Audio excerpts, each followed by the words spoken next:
Chapter 1036. Gu Yundong's return to Yongfu village. Qingyuan nodded. Everything in this prefectural city is expensive. Let's not stay any longer. Gu Yundong looked behind him. Although Qingyuan had said so, there were still a few people behind him who wanted to say something but hesitated. It was obvious that they did not want to leave so quickly. That's right. It wasn't easy for them to come to the prefectural city, but they didn't go anywhere. They felt uncomfortable. Gu Yundong thought for a moment and said, "It's getting late. Let's wait until tomorrow. If we leave at this hour, I'm afraid we'll have to stay in the wilderness at night. It's not safe either." Madame Wan, who was behind Qingyuan, hurriedly nodded. That's right. Let's stay for another night. It's rare for us to come to the prefectural city. We still want to buy something back. Another woman nodded. Yes. We still want to go to the market to take a look. I even promised my son to buy cakes for him in the prefecture capital. Now that they were living well, although they felt that everything in this prefectural city was expensive, they could still take out money to buy something to their liking. Qingyuan could only nod when he heard that. He didn't have much to buy. His son often came to the prefectural city and had bought everything he could. However, the prefectural city was worth taking a look around. At the thought of this, Qingyuan became excited. Gu Yundong originally wanted to show them around, but Madame Wan and the others rejected her. Do what you need to do. Let's find Daning's wife. She's very free. Although Feng Daning's wife had been brought to the prefectural city, there was nothing much to do. She only chatted with people outside all day. Yesterday they had heard Feng Daning gossip so much that her mouth was blistering. Gu Yundong had so many things to do, so she was very busy. Besides, as a young lady, it was uncomfortable to accompany aunties like them to shop. Gu Yundong did not say much. After bringing them to Feng Daning's residence, she went to the Million Gold Pavilion to look for Shao Qingyuan. She promised him that she would visit him every day. Shao Qingyuan didn't have much time either. He came out to meet her and heard her talk about Qingyuan and the others coming over. Then he returned to the Million Gold Pavilion to work. Qingyuan and the others left early the next morning. When Gu Yundong went to send them off, he saw that they were carrying bags of various sizes. They must have bought a lot of things. As soon as they left, Gu Yundong got busy. Zhuangzi and Su Changshan had already been vaccinated in Gus's shop. They would go home to rest for the next 2 days, so Gu Yundong personally came to the shop to take charge. A few days later, Su Qing and the others also got Ah Zhu to inoculate them. She then went to New Tea Pavilion to help. There were clearly fewer guests in New Tea Pavilion these few days. After all, such a big thing had happened in the city, and many young ladies from big families had already begun to be vaccinated. After the storyteller explained Shao Qingyuan's identity that day, more than half of the large families in the prefecture capital went to Shao's. Unfortunately, Shao Qingyuan had always been in the Million Gold Pavilion. Only Jiang Bao, Ah Zhu and the others were in the pharmacy. As such, these people could only look for the prefecture magistrate and request to cut in line. After being put in a difficult position, the prefecture magistrate adjusted the daily limit of 200 patients, finally letting these people heave a sigh of relief. However, what they didn't know was that this was originally part of the prefecture magistrate's plan. There were 200 spots a day. How many people would there be by the 6-month deadline set by the emperor? Therefore, prefecture magistrate Dai posted another notice at the city gate, indicating that after repeated discussion, he had decided to follow the will of the people. In order to not let everyone be in a panic, the doctors would receive more people for vaccination every day when they still had the energy. But because of this, Shao Qingyuan was even busier. However, after half a month he still walked out of the Million Gold Pavilion. The Li family's wedding was in 2 days. Gu Yundong and Shao Qingyuan planned to return to Yongfu village. If you find any errors, ads pop up, ads redirect, broken links, non-standard content, etc., please let us know reports so we can fix it as soon as possible. Chapter 1037. New worker. This time only Gu Yundong, Shao Qingyuan, Dr. Xiong and Ah Zhu returned. The group of people traveled light and arrived at Fengkai County quite early. Just as they were about to enter the city, Gu Yundong asked the carriage to stop. She took out the makeup box from the carriage and tidied up her appearance and Shao Qingyuan's before changing her clothes. Then, the two of them alighted from the carriage and walked into the city. Shao Qingyuan's reputation had probably spread to Fengkai County long ago. They couldn't see him in the prefectural city, so they had probably already started waiting in the county city. They were hoping to have the luck to wait for Shao Qingyuan. Fortunately, he rarely interacted with others, so most people did not know what he looked like. However, just in case, it was better to disguise himself. The two of them entered the city and planned to go to Shao's first. As expected, when they passed by the county office, they saw that the entrance was filled with many people. Back then, there were 4 to 5 doctors in Fengkai County who went to the prefectural city to learn inoculation techniques from Shao Qingyuan. Later on, they inoculated people in the Million Gold Pavilion for more than 10 days. When they completely mastered it and were familiar with it, they returned to Fengkai County and inoculated the people in the county. Therefore, like the prefectural city, there were many people waiting outside every day. Gu Yundong and Shao Qingyuan looked at each other. Without delay they went straight to the pharmacy. The old doctor was not around. He was also one of the people who had gone to the prefectural city to learn cowpox vaccination. After returning, he had been helping people with vaccination in the county office. Now there was only one newly recruited worker in the shop. This shop assistant was called Liang Jianbao. He used to be a schoolboy in the medical center and knew some basic pharmacology. Later on, the medical center was run down by another medical center in the county city, so he lost his job. That was why he was recruited by Shao Qingyuan. He was diligent, but he was not as smart as Jiang Bao. He was simply honest and obedient. When Liang Jianbao saw them coming over, he quickly came out to welcome them. "Boss, miss, why are you back at this time?" He was very happy. "Boss, you don't know, but now, everyone in the county is saying that you're the imperial physician who invented the cowpox vaccination method. Our shop has been doing especially well recently, and many people have come to inquire about you. But don't worry, boss. I didn't say anything." Shao Qingyuan nodded and gave him a piece of paper. "Catch all the medicine on it first. I want to take it away." Okay. Liang Jianbao quickly took the paper and grabbed a few large bags of herbs according to the prescription on it. When he was done, he quickly handed it to Shao Qingyuan. Shao Qingyuan took the medicine bag and left. Liang Jianbao took 2 steps forward. When he disappeared, he suddenly slapped his head. I forgot to pour a glass of water for the boss and the lady. Brother Zhang clearly taught me before, but I forgot." He was extremely vexed, but Gu Yundong and Shao Qingyuan had already left the county. Along the way they understood the situation in the county. After leaving the city gate, the two of them boarded the carriage again. It was a little late when they arrived at Yongfu village. Compared to the county city, Yongfu village was surprisingly calm. There was no one at the entrance of the village. They took the main road and returned home almost unimpeded. At this moment, no one in Yongfu village knew that the Shao Qingyuan they were so proud of had returned. The next day was the wedding day of the second son of the Li family, Li Zhihu and He Xiu. Second brother Li and his wife woke up early in the morning with a lot on their minds. They looked at the door nervously and expectantly. If you find any errors, ads pop up, ads redirect, broken links, non-standard content, etc. Please let us know reports so we can fix it as soon as possible. Chapter 1038. Joyous event of the Li family. Li Dunzi and Madame Du were still not sure if Shao Qingyuan would return. After Madame Dong sent the letter, he did not reply to them. As for Qin Liang and the others, although they knew that Shao Qingyuan would return to the village in the next few days, they were not sure when.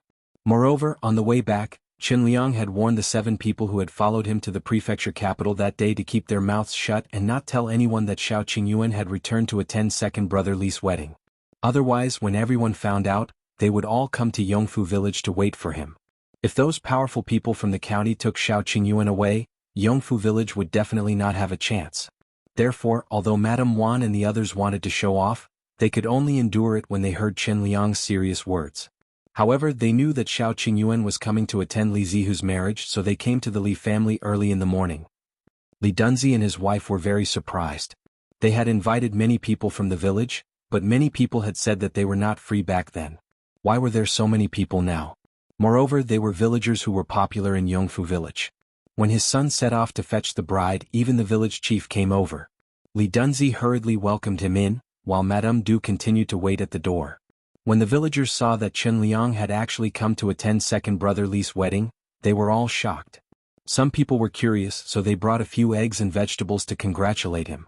The Li family was especially lively for a moment, causing Li Dunzi and his wife to heave a sigh of relief.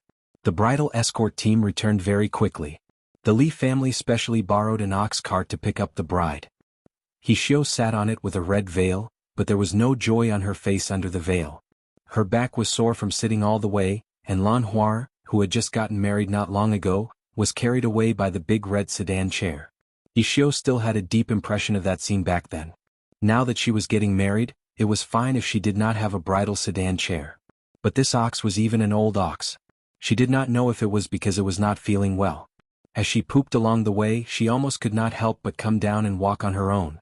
Xiao was extremely depressed, but the ox cart had already arrived at the Li family. Li Jihu turned around and carried Xiao into the hall. Li Dunzi and Madame Dust's faces were filled with joy, but they were a little anxious. Why wasn't Shao Qingyuan here yet? Not only them, but even Madame Wan and the others were very strange. They all went to Qinliang's side and asked, "Village chief, didn't Yundong say that they would come today? It's already the wedding ceremony. Why haven't they appeared yet?" Qinliang was also confused. He thought for a moment and said, "Were they delayed by something? Did they not make it back in time?" "It's possible.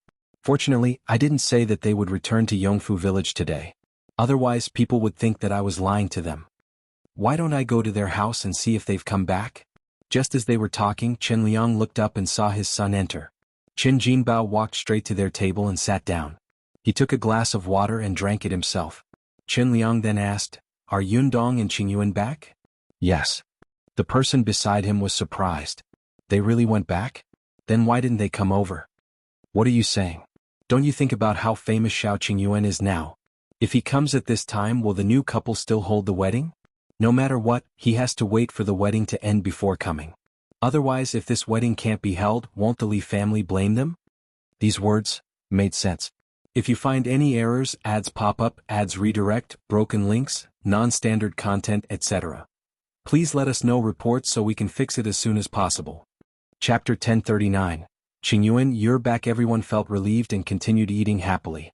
When the sound of the bridal chamber was heard from the central room, there was finally a trace of movement outside the door. Qinliang and the others looked up and saw a man and a woman at the door. Everyone who was eating in the courtyard was suddenly stunned. A moment later, someone suddenly shouted, "Wolf cub! Ah no, Qingyuan, you're back?"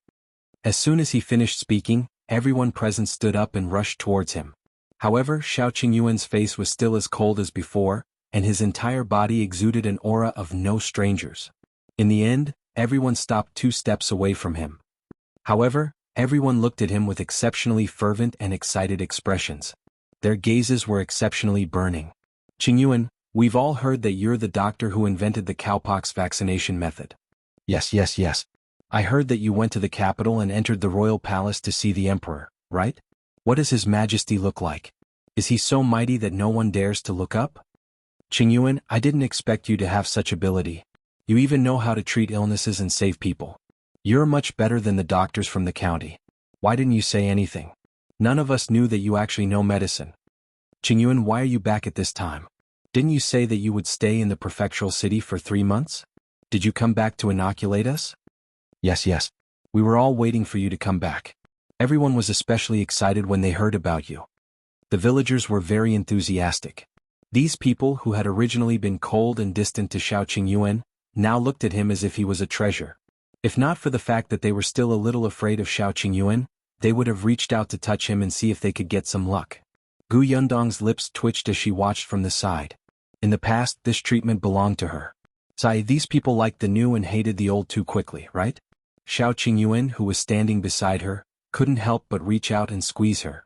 Then he looked at the people in front of him and said, "Can we go in now?" "Ah yes. The person in front of him hurriedly stepped back and welcomed him in. Shao Qingyuan took a few steps and Qinliang finally arrived in front of him. "I thought you wouldn't come back." "We agreed," Shao Qingyuan said as he followed Qinliang's actions and sat at their table. Everyone found it strange. Are they also here to attend the Li family's marriage? No way. Isn't Shao Qingyuan at odds with the Li family? Why is he here? He doesn't get along with first brother Li's family, but he shouldn't have much of a grudge against second brother Li, right? However, there was no need for them to get along well, right? Shao Qingyuan had suffered so much when he was young, but Li Dunzi and his wife had never helped him. It was said that they were very dissatisfied with old Li doting on Shao Qingyuan. Everyone was guessing. Li Dunzi and Madame Du, who had heard the commotion, had already run over quickly and rushed in front of Shao Qingyuan. However, when they really stood in front of them, they felt a little uneasy. "Qingyuan, Yundong, you're here?" Previously, they were also afraid of Shao Qingyuan and his wife, but in order to make their family situation better, they mustered their courage and threw out bait to invite them over. However, they did not expect to hear some time ago that the cowpox vaccination method was created by Shao Qingyuan. How could that be? If you find any errors, ads pop up, ads redirect, broken links, non-standard content, etc., please let us know reports so we can fix it as soon as possible. Chapter 1040. Giving Shao Qingyuan the handkerchief. Shao Qingyuan had seen the emperor before. He was very different from before. He was someone who had made great contributions and could crush them with a casual move. Not to mention that they only had a handkerchief that was originally his. Even if they had gold and silver, they would have to obediently hand it over if Shao Qingyuan wanted it. Therefore at this moment, Li Dunzi and Madame Du's bodies were trembling slightly, and they were extremely afraid. Unexpectedly, Yundong raised her hand and handed her a bag of pastries. Congratulations. Madame Du was stunned and in disbelief. It was only when Qinliang pushed her that she suddenly reacted and hurriedly took it with both hands. Her smile was exceptionally bright. Look at how polite you are. You even gave me such a big gift. Quick, please come in. The banquet has already started outside. There's still an empty table in the room. Go and sit there. She was happy. There was a red packet on the pastry. There must be money inside. Unexpectedly, not only did Yundong not force them to hand over the handkerchief, she even gave them so much face in front of everyone. Li Dunzi and his wife heaved a sigh of relief. In the future they would not be in a dilemma in this village. Yundong smiled and walked in with Shao Qingyuan. She was speechless when she saw the expressions of Li Dunzi and his wife. They were not the kind of unreasonable bandits who would snatch and plunder. The second branch of the Li family did not have much of a grudge with them. The second branch had a handkerchief in their hands and they needed this handkerchief. They would give a red packet in front of everyone and treat it as buying the handkerchief from them. Everyone would just take what they needed. The two of them entered the central room. The people outside wanted to follow them, but they were stopped by Qinliang. All right. Today is the Li family's big day. Let's talk after the banquet is over. Madame Wan and the others also said, That's right. If you don't want to eat, Qingyuan and Yundong still want to eat.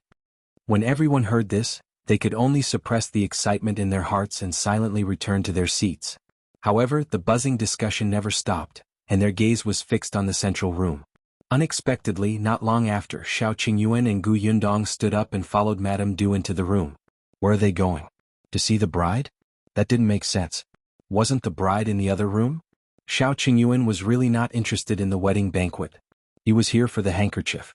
After taking 2 sips of wine, the two of them followed Madame Du to the main room. As soon as they entered, Madame Du closed the door and locked it. Then he took out a key and opened a coat box in the corner. He lay inside and took out a small box. Then he used another key to open the box. She had hidden it very well. Not only were there 2 locks, but there was also a compartment in the last box. The handkerchief was taken from that compartment. Yundong guessed that the compartment should have been used to hide money, but there wasn't any money now. Madame Du heaved a sigh of relief and handed the handkerchief to Shao Qingyuan. She said, This is the handkerchief you wore back then. This material should be good. I'd never seen it before nor did I know it. You're knowledgeable. You might be able to find your family. If you find any errors, ads pop up, ads redirect, broken links, non-standard content, etc., please let us know reports so we can fix it as soon as possible. Chapter 1041. Shao as in Shao Qingyuan. Shao Qingyuan took it and touched it. It was indeed a comfortable material, even better than what they were wearing. He handed the handkerchief to Yundong. Yundong had helped Shinsidian sell embroidery in the cloth shop in the Prefectural city a few times and had seen a lot of materials, but this, she had never seen it before. Could it be that this material didn't even exist in the Prefectural city? Yundong flipped her hand and found a word embroidered on the corner of the handkerchief, Shao. Shao as in Shao Qingyuan. She frowned slightly. Yundong remembered that the deceased wife of the Tao family was surnamed Shao. As expected, did this handkerchief belong to the Tao family? Yundong was a little disappointed, but she still carefully put away the handkerchief. When Madame Du saw this, she couldn't help but say a few more words. When you were carried back, the clothes you were wearing were very exquisite. One look and you could tell that you were a child from a rich family. Your complexion is also good. Your original family shouldn't have to worry about food and clothes. Yundong thought for a moment and asked, Then did Brother Shao have anything else on him? Was he dressed neatly at that time? If Old Li had changed Shao Qingyuan and third young Master Tao's clothes in a hurry, their clothes might have been a little messy. It had happened too long ago. Madame Du frowned and thought for a moment before continuing, It's not very messy, but you should know that my father-in-law came back in a hurry with a child. He definitely wasn't too neat. As for whether there's anything else on him, it should be gone. Gu Yundong sighed inwardly. It seemed that there were not many clues. All right, we understand. Thank you for giving us the handkerchief. It's getting late, so we'll go back first. Madame Du opened her mouth, wanting to let them stay a little longer. However, she knew that this was unrealistic, so she nodded. They'll send you out. She opened the door again. There was a table outside. Because Li Dunzi was sitting there, no one dared to eavesdrop openly. However, the people present still pricked up their ears, trying their best to hear what they had said inside. Unfortunately, their voice was so soft that there was no sound at all. Gu Yundong looked around but did not see Eldest Li and his family. It made sense.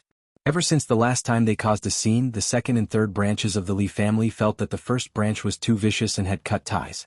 Besides, Li Dunzi had invited Shao Qingyuan over this time. Why would he let the people from the main branch cause trouble for him? Gu Yundong shook her head and walked out of the central room. Qin Liang walked over and asked, "You're going back now?" "Yes, it's getting late. I have to go back and prepare." "Prepare?" Qin Liang immediately reacted and his eyes lit up. "Is the vaccination starting tomorrow?" "Yes." Shao Qingyuan nodded. "Uncle Chen, you should let everyone know, but this place..." "Yes, yes, yes. The village has already tidied up the ancestral hall. When the time comes, we'll inoculate everyone in the ancestral hall. Our ancestors will bless us." Shao Qingyuan was relieved to hear that. He told Qin Liang about other matters before leaving the Li family with Gu Yundong. As soon as he left, the people who were eating stood up and wanted to follow him out. "Why did you leave just like that?" "I wanted to ask about the vaccination." "Did he come back just to attend the wedding banquet? Doesn't it mean we really have to wait 3 months?" Seeing that someone was about to leave, Qin Liang hurriedly coughed and said, "Everyone quieten down. I have something to say." Everyone could not help but turn to look at him. If you find any errors, ads pop up, ads redirect, broken links, non-standard content, etc., please let us know reports so we can fix it as soon as possible. Chapter 1042, She's the only one unhappy. Qin Liang said. Qingyuan said that our Yongfu village will start the vaccination tomorrow. The venue is over at the ancestral hall.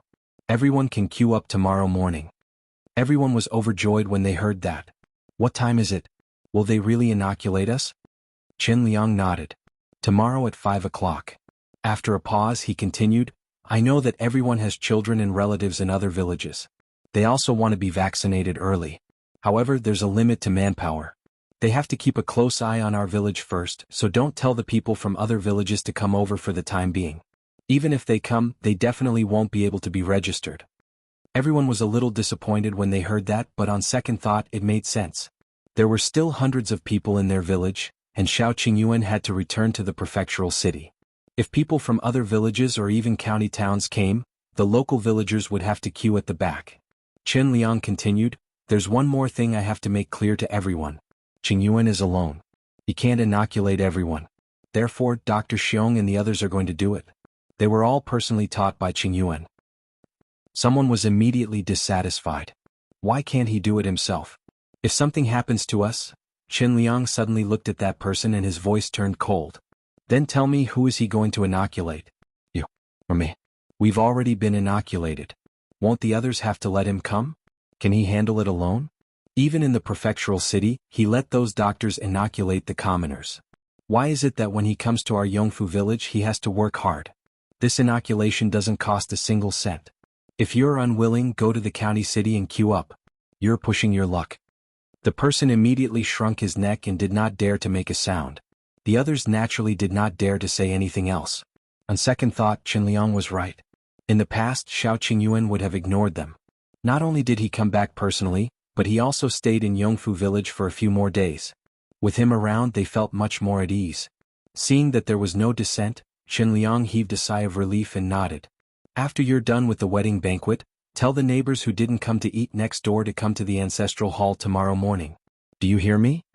"Got it, village chief." After receiving the accurate news, everyone was relieved and finally began to enjoy the wine, meat, and dishes in peace. The only unhappy one was probably Xiao, the bride who had finished listening to the entire process in the new room. Were these two crazy? They came to show off on their wedding day. Now, as soon as they left, these people went back to rest early after the wedding banquet. They didn't even make a fuss in the bridal chamber. Her marriage was not lively at all. However, she was the only one who was dissatisfied with the Li family's second branch. The others felt that it was quite good. Thinking that they were going to be vaccinated tomorrow, they all rested early. Therefore, early the next morning, when Shao was about to get up and serve tea to her in-laws, there was no one at home. Everyone had run to the ancestral hall early to wait. The sky had just lit up, but the entrance of the ancestral hall was already filled with people. Yundong and Qingyuan were not in a hurry. Although they woke up early, they sat in the reception hall and finished their breakfast. Then they went to Yunshi's room to see him and Yuanji. They had gone to the Li family late yesterday. Firstly, they really wanted to wait for the Li family to finish paying their respects. Secondly, they wanted to inoculate Yunshu and Yuanji first. If you find any errors, ads pop up, ads redirect, broken links, non-standard content, etc. Please let us know reports so we can fix it as soon as possible. Chapter 1043. Untrusted Ah Zhu. Yundong had already applied for leave for Yunshu and the rest. They might not be able to go to school for the next few days. However, Qin Wenjing was not in the school now. There were a few students in the school who had already lined up at the county office. After the vaccination, they rested at home. Therefore, even if Yunshu and the others went to school, most of the students were only learning on their own. The two little guys were still asleep and seemed to be in good condition. Yundong was slightly relieved and quietly left the room. Then the two of them walked towards the ancestral hall. Chen Liang had already opened the door to the ancestral hall. The first to enter were Ah Zhu, Dr. Xiong, and the old doctor from the county medicine shop. The three of them were the ones who would inoculate the locals of Yongfu village. As soon as they entered, the villagers began to line up under Chen Liang's arrangements. However, these people were in dispute as to whose side they should be on. Most of them wanted to line up with Dr. Xiong. After all, Ah Zhu was just a servant in their eyes. He was also young, so how could he know about vaccination? Although the old doctor had already vaccinated a lot of people in the county city, he could not compare to Dr. Xiong, who had come from the prefectural city. However, Dr. Xiong had a bad temper. When he saw the long line in front of him, he immediately slammed the table and glared. "Why are you all lined up here? Are you trying to tire me out?" The people at the back of the line trembled. Their gazes were a little erratic and afraid. Some people quietly moved to the old doctor's side. Unexpectedly, when they looked up, the Zhang family, Chen Liang's family, and the He family at the front were lined up on Ah Zhu's side. The Zhang and Chen families had a good relationship with Yundong and Qingyuan. The He family was also a shrewd family. When Yundong was building the road previously, they had changed their home base at the foot of the mountain with the village. Their three families actually went to Ah Zhu's side. Could it be that he was the one with the best skills among the three of them? Everyone was bewildered. Some people could not help but go over. However, some people were still determined to stand on Dr. Xiong's side. However, this way the number of people in the team in front of the three of them was about right. Tong Ping had also come over to help early in the morning. He had sent everyone a note with words written on it. "There are too many people. It's difficult to wait here. Everyone take this note. You can come back when your name is called. There's no need to wait here. It's fine to go out for a walk and come back later." Everyone held the note in their hands, but no one moved. Although he said that, what if they missed it? Besides, it was just waiting. It was not like they had not waited before. It did not matter. Therefore, even though the queue had already reached the outside of the ancestral hall, no one moved. At most, they would sit on the ground when they were tired of standing. As for food, there were also people at home who had survived smallpox when they were young. They did not need to be vaccinated, so they could help take care of it. Shao Qingyuan and Yundong were the last to arrive. When they entered, they saw such a lively scene. When the villagers saw him, they immediately stood up and greeted, "Qingyuan, you're here. Hurry up and go in. It's already started inside." Shao Qingyuan nodded and led Yundong into the ancestral hall. The moment the people inside saw him, their hearts instantly calmed down. Yundong whispered, "See that? Your role is to calm everyone down." Shao Qingyuan asked, "When are we leaving? If you find any errors, ads pop up, ads redirect, broken links, non-standard content, etc. Please let us know reports so we can fix it as soon as possible." Chapter 1044. Ah Zhu and the others changed their names. Yundong looked up at the sky and replied, "About an hour." The news that they had returned to Yongfu village and were vaccinating the villagers today had probably spread. It was fine if the people from the neighboring village found out. With Chen Liang around, no one would make a fuss and insist that Shao Qingyuan vaccinate them. However, that might not be the case for the people in the county. There were many powerful people. They had probably sent people to find out the news of Yongfu village at any time. Shao Qingyuan had appeared in the Li family yesterday and announced the news a little late. Even if the servants sent to find out the news wanted to return to the city to report, the city gate would be closed. They could only wait for the city gate to open this morning before informing their masters. Therefore, even if the people from the county wanted to come to Yongfu village, it would probably take at least an hour. Therefore, Shao Qingyuan and the others were still in the mood to watch Ah Zhu and the others receive the vaccination. Ah Zhu was indeed skilled and was inoculating the He family. Yishanchuan stood beside his wife. When he saw Ah Zhu holding the dagger, he was immediately a little nervous. Dr. Ah Zhu, my wife is afraid of pain. Later, Ah Zhu, Dr. Ah Zhu? He raised his head with a serious expression and said proudly, my name is Shao Quan now. You can call me Dr. Shao. Yishanchuan nodded repeatedly. All right, Dr. Shao. Ah Zhu was instantly delighted. He was Dr. Shao. How nice was that? Someone beside him asked curiously, why are you called Shao Quan? Not only am I called Shao Quan, but we've all changed our names. The four of us will be Wen, Wu, Shuang and Quan, one. Fully capable of literal and martial arts. Remember, don't call me the wrong name next time. Yundong silently covered her face. Look at how smug you are. The four of them had come up with the names themselves. A few days ago, after Shao Qingyuan and Ah Mao came out of the Million Gold Pavilion, the first thing Ah Go and the others did was talk about changing their names. They originally wanted to call themselves Zhong, Shao, Ren and Yi1, but Dai Zhong, Dai Yi and the rest of Dai Wenhuo's subordinates had got those names. Therefore, after a few days of careful deliberation and racking his brains, he finally thought of the words Wen Wu Shuang Quan. They felt that these words were especially good, especially impressive and suited Shao Qingyuan's image. Yundong was speechless for a long time. All right, as long as you're happy. However, Yundong and the others were already used to calling Ah Zhu, so they could not change it for a while. Ah Zhu patiently reminded them as if he liked this new name very much. When the people beside them heard that Ah Zhu and the others had changed their names, they said regretfully, why did you change your names? Ah Zhu and Ah Shu are so nice to listen to. They're easy to remember and have special characteristics. We country bumpkins like to take cheap names. It's easy to raise them. Ah Zhu, no, I want to be called Shao Quan, Shao Quan. Remember. Yundong and Shao Qingyuan looked at each other and laughed. The cowpox vaccination went very smoothly. After it was done, Shao Qingyuan told them some things to take note of and asked them to go back and rest. After saying it a few more times, everyone remembered it. Fortunately, it was not time for farming yet. 2 days of rest could still be spared.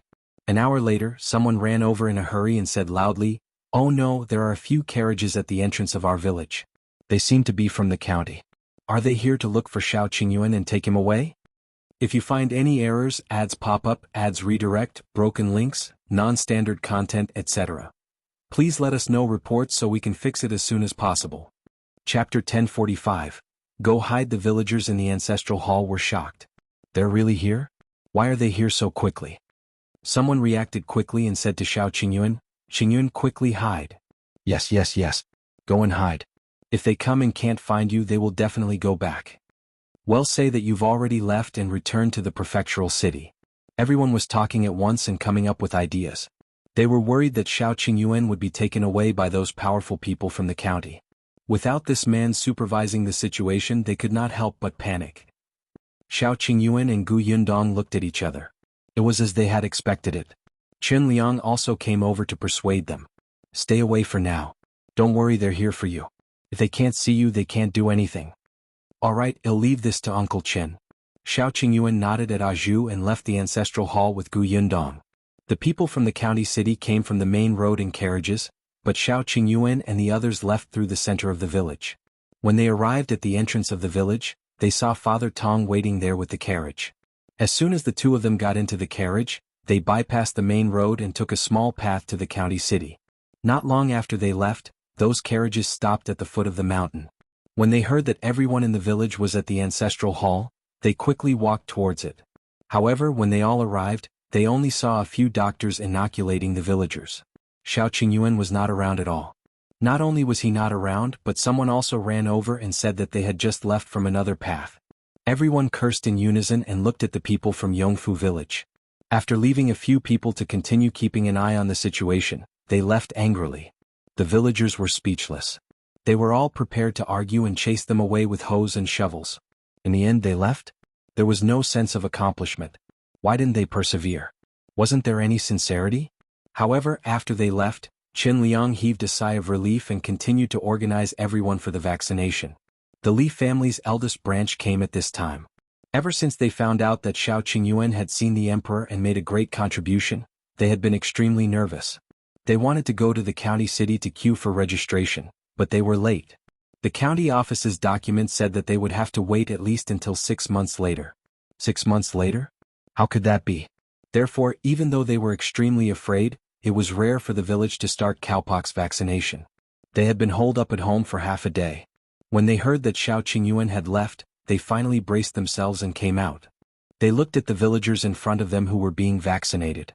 There were a total of 3 teams. They definitely did not dare to line up with Ah Zhu's team. If he did anything during the vaccination, their family might lose their lives. Dr. Xiong had a bad temper, so it wouldn't do either. Therefore, in the end, the Li family's eldest branch was lined up with the old doctor. The villager in front of them immediately frowned. This person happened to be at odds with the Li family's eldest branch. He immediately mocked, "You still have the cheek to come. What? Do you think no one knows that you've persecuted him in the past when Qingyuan isn't around? None of your business.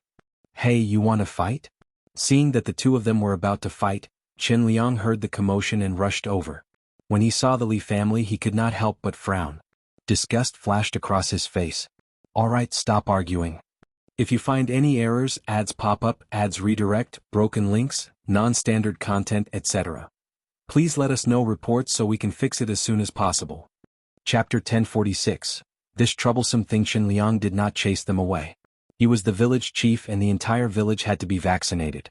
It was impossible for him to leave them behind. Besides, it wouldn't be good for Shao Qingyuan if word got out. What if someone in the Li family got smallpox? What would outsiders think of Shao Qingyuan? They would say that he was the one who invented the cowpox vaccination method, but in the end, someone in his village died from this illness? It was just vaccination. There was nothing to do with it. If you want the vaccination, be quiet. If anything happens, you'll be the ones to suffer. The people from the Li family's main branch immediately did not dare to speak. They could only line up resentfully and endure the pointing fingers of the other villagers. The subsequent inoculations went very smoothly. Even though the people from the neighboring village came after hearing the news, they knew that it was impossible for them to cut in line. They could only be envious.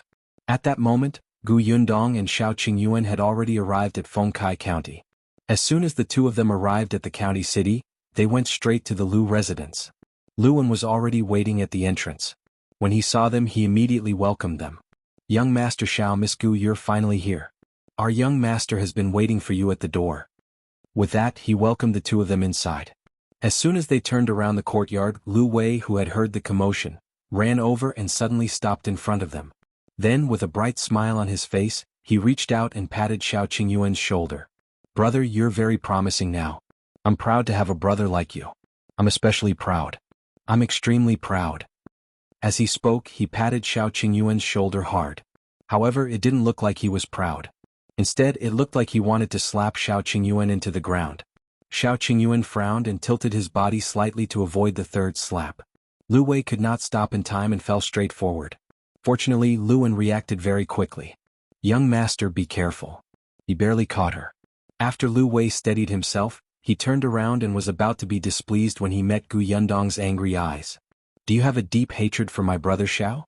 You're so strong that you're about to slap a piece of flesh off my shoulder." Liu Wei immediately shrunk his neck guiltily, but he still refuted firmly, "Nonsense, I'm expressing my admiration for brother Shao. It's unstoppable.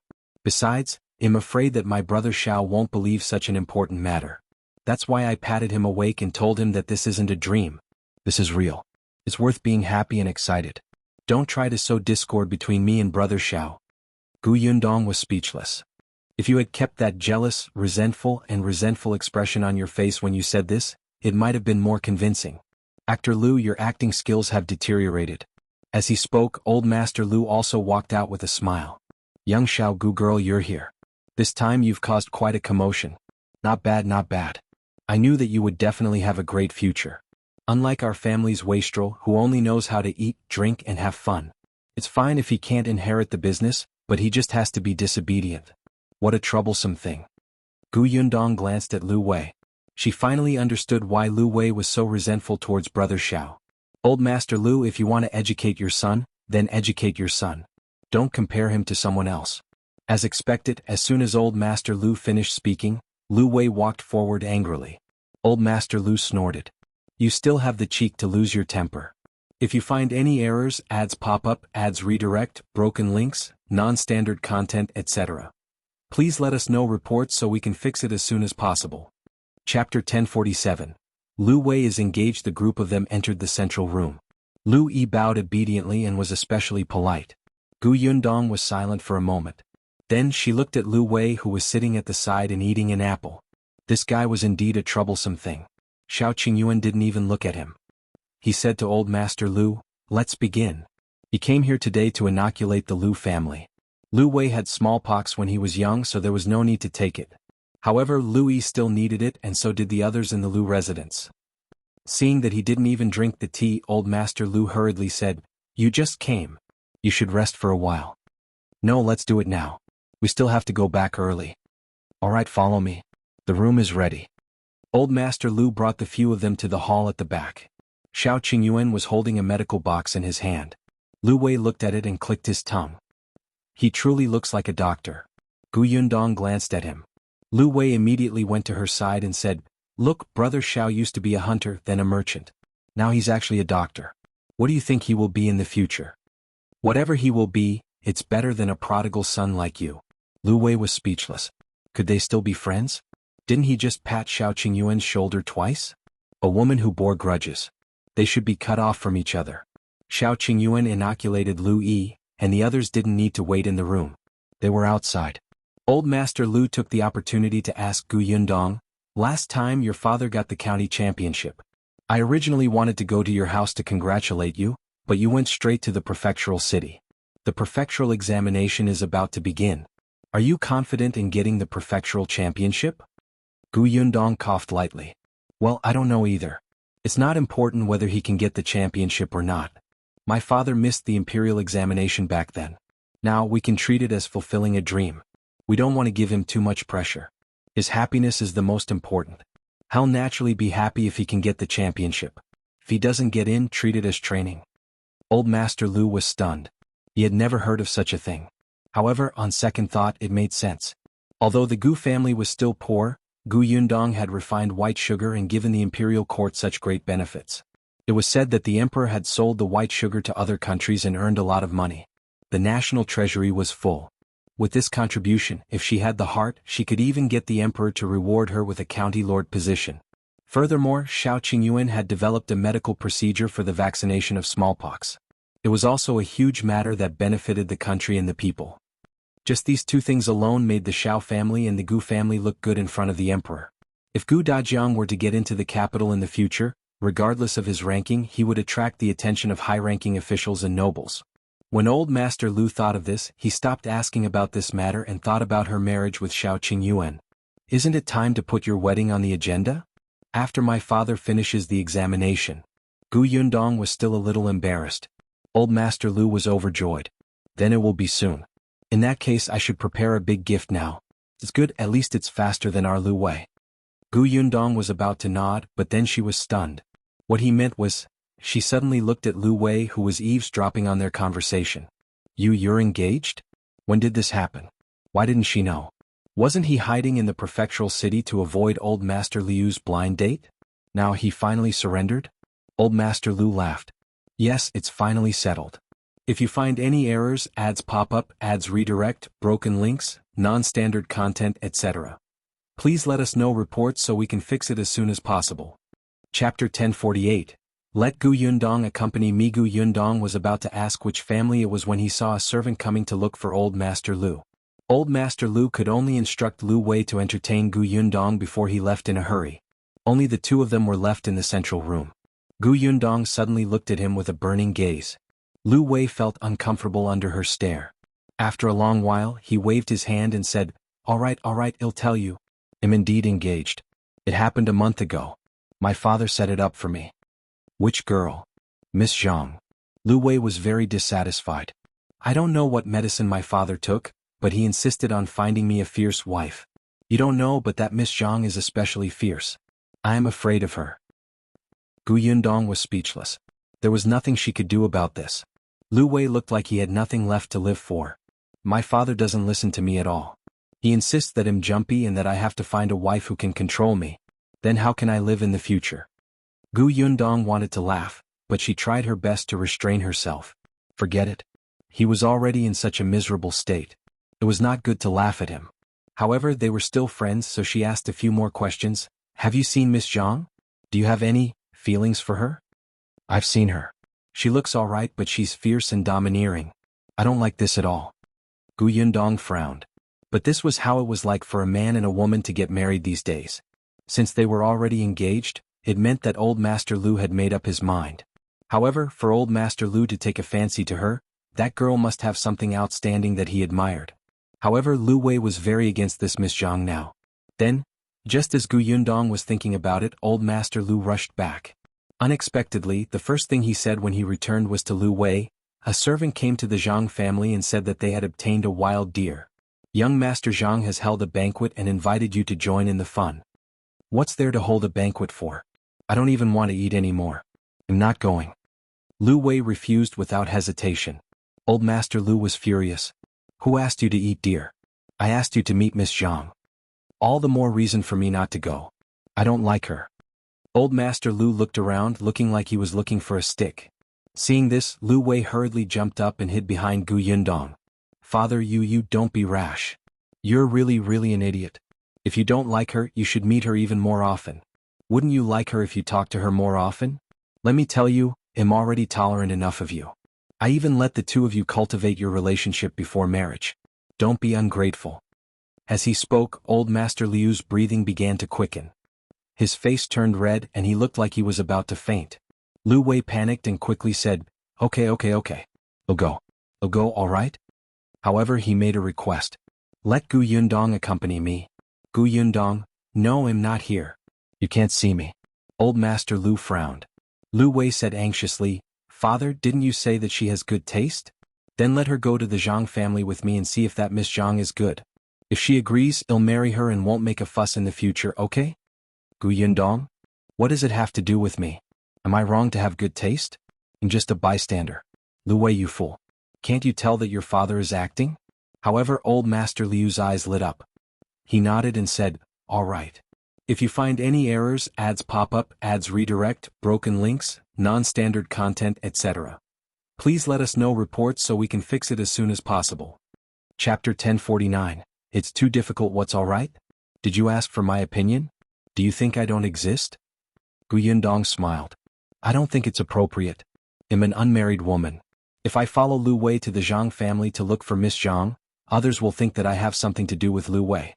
If Miss Zhang misunderstands something and thinks that I deliberately came to provoke her, wouldn't I have done something bad out of kindness? Unexpectedly, old Master Liu waved his hand and said, It's fine. They'll let Yenner accompany you. When the time comes, just say that you're Yenner's friend and Yenner brought you there. Liu Yen was Liu Wei's elder sister. Gu Yundong had met her before. She was a good person. Probably because she was the eldest child of the Liu family, she was decisive and completely different from Liu Wei. Gu Yundong sometimes felt that it was probably because he had such an elder sister that Liu Wei was pampered to the point of being heartless and silly. But even if there was Liu Yen, Gu Yundong did not want to go. Her expression was serious as she rejected him firmly. I don't think it's appropriate. What if Miss Wanzhang doesn't believe me? Besides, I still have to wait for brother Shao. Before she could finish speaking, old Master Liu clutched his chest and looked like he was about to die.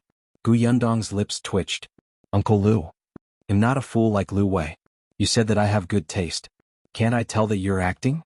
Liu Wei supported old Master Liu. Father, are you alright? Don't worry, Gu girl is kind-hearted. She will agree. Don't faint. Gu Yundong was speechless. She wanted to ask Shao Qingyuan to leave and not care about the Liu family. Old Master Liu panted heavily and said with great effort, Yundong, you're Liu Wei's friend. Can you bear to see his marriage not go well and that he and his wife won't be able to grow old together? I can bear to. As long as you go and take a look, Liu Wei will wait for the wedding in peace. You know his temper. What if he suddenly runs away on the day of the wedding? Then, my Liu family and the Zhang family will become enemies. Now, as long as you go and take a look and know that Miss Zhang is a good person, Liu Wei won't be so unhappy. I'll leave it to you. I'm already so old. It's too difficult for me to have a grandson. Just do me a small favor on account of uncle taking care of you. Gu Yundong looked up at the sky and sighed in his heart. He really owed them. Since old Master Lu had said so, her conscience would hurt to death if she did not go. Okay, I'll go, okay? Old Master Lu immediately stood up and nodded with a serious expression. Thank you. Gu Yundong was already numb when she saw how energetic he was. Old Master Lu then turned to Liu Wei and said, when you pass by the Sun family later, pick up your sister and go to the Zhang family together. The Sun family was the family that Liu Yan's husband belonged to. Liu Wei nodded. I understand, father. Gu Yundong rubbed her temples and entered the house to inform Shao Qingyuan. Shao Qingyuan was silent for a moment. Alright, it's boring for you to wait outside. Just go take a look. Wait for me to come back. Okay. Gu Yundong walked out of the door again. Liu Wei was ready. The two of them got into the carriage outside. Since they were going to pick Liu Yan up, the carriage had to take a detour. Along the way, Gu Yundong did not want to talk to Liu Wei. The latter did not care. However, when they passed by Jinxiu restaurant, Liu Wei suddenly exclaimed, If you find any errors, ads pop up, ads redirect, broken links, non-standard content, etc. Please let us know reports so we can fix it as soon as possible. Chapter 1050. The third young master of the Tao family, Tao Yengu Yundong glanced at him and pretended not to hear him. Don't think that I don't know that he deliberately made a sound to attract my attention. However, she didn't expect that Liu Wei didn't look at her and asked curiously, why are they together? Gu Yundong lifted the curtain and looked out. She happened to see two people about to enter Jinxiu restaurant. She didn't know one of them. But wasn't the other Peng Zhongfei? It had been a long time since he had seen this person. He looked like he had been doing well recently and was glowing. Gu Yundong asked casually, do you know the person beside Peng Zhongfei? Liu Wei nodded. Yes, he's the third young master that the Tao family found at the end of last year. Gu Yundong froze. Who are you talking about? Third young master Tao Yan. Gu Yundong suddenly shouted, stop the carriage. The sound was urgent and sharp. Luan, who was driving the carriage outside, hurriedly pulled the reins. Because of inertia, Liu Wei couldn't sit properly and almost fell out of the carriage. He rubbed his aching head and asked angrily, what are you doing? You're so shocked. However, Gu Yundong said to him, go to the Zhang family yourself. I have something on so I won't be going for now. After saying that, she didn't care about Liu Wei's reaction and directly jumped off the carriage. Liu Wei was stunned and hurriedly got off the carriage. When he looked up, he saw Gu Yundong rushing towards Jinxiu restaurant. He hurriedly asked Luan to drive the carriage to the side to rest, then quickly caught up with Gu Yundong. The two of them entered Jinxiu restaurant one after another. Liu Wei had just caught up with her and happened to hear her asking the shopkeeper, which room are young Master Peng and young Master Tao in? The shopkeeper was stunned. He naturally knew Gu Yundong, but, fortunately, Liu Wei came over immediately. Hurry up and tell her, which room are they in? The shopkeeper immediately replied, in the bamboo room. Thank you, Gu Yundong said and quickly walked upstairs. After going up 2 flights of stairs, she saw that Liu Wei had also come over. She immediately frowned and said, why are you following me? I have something urgent to do. You can go to the Zhang family first. As for seeing Miss Zhang, you can wait for an opportunity next time. Hey, the Zhang family's matter is not urgent. What are you busy with? Liu Wei was excited. Is it related to Peng Zhongfei and Tao Yan? I'll help you. I can beat or trick anyone. As he spoke, he even started to roll up his sleeves. Gu Yundong's mouth twitched. No, I just have something to ask. Hurry up and leave. Liu Wei raised his neck and refused resolutely. I promised father that we would go out and return together. How can I leave you here alone? If it weren't for the glow of gossip on your face, I would have believed your righteousness. Gu Yundong had no choice. She could not be bothered to argue with him and simply let him be. She turned around and walked upstairs again. Liu Wei was satisfied. He walked quickly and even led the way. The bamboo room is over here. Please. When he reached the door, he raised his hand and knocked. Peng Zhongfei's voice came from inside. Who is it? Me. Liu Wei's voice was very recognizable. Peng Zhongfei immediately recognized it. He immediately smiled and opened the door. Young Master Liu, it's been a long time. Come in, come in. It's just nice. Halfway through his sentence, he saw Gu Yundong standing behind Liu Wei. The smile on Peng Zhongfei's face froze instantly. He looked at her in disbelief. You. If you find any errors, ads pop up, ads redirect, broken links, non-standard content, etc. Please let us know reports so we can fix it as soon as possible. Chapter 1051. Almost a ghost. Gu Yundong was very unhappy. Why did he look as if he had seen a ghost? Wasn't she beautiful? Wasn't she at the prime of her youth? What a bad taste. Peng Zhongfei quickly composed himself and looked at Gu Yundong with a dry smile. Miss Gu, so it's you. He smiled brightly on the surface, but he was crying inside. Every time he saw Gu Yundong he would be unlucky. It was not easy for him to recover. Over the past year, his family had not been in much trouble. His days were colorful, but she suddenly appeared. He felt like something was going to happen again. Peng Zhongfei looked at Liu Wei with dissatisfaction and asked angrily, "What are you doing here?" Liu Wei, "Hey, why did your expression change so quickly? Wasn't he just inviting me in to eat, drink, and be lively? What the hell?" The three of them were staring at each other outside the door when Tao Yen, who had been waiting in the room, walked out. He naturally knew Liu Wei and immediately greeted him. "So it's young Master Liu. Are you also here to eat? It's rare to meet you. Do you want to eat together?" But in the blink of an eye, he saw Gu Yundong and immediately felt a little embarrassed. He did not know Gu Yundong. When he saw her standing with Liu Wei, he thought that she was his relative or cousin. If it was a family gathering, it would be difficult for him to invite them. However, Liu Wei didn't feel embarrassed. He immediately pushed Peng Zhongfei away. Okay. But let me make it clear first. Although this is my restaurant, you have to treat us to this meal. Peng Zhongfei's mouth twitched and he looked at Gu Yundong. The latter also walked in very naturally without even being polite. Peng Zhongfei only felt a toothache.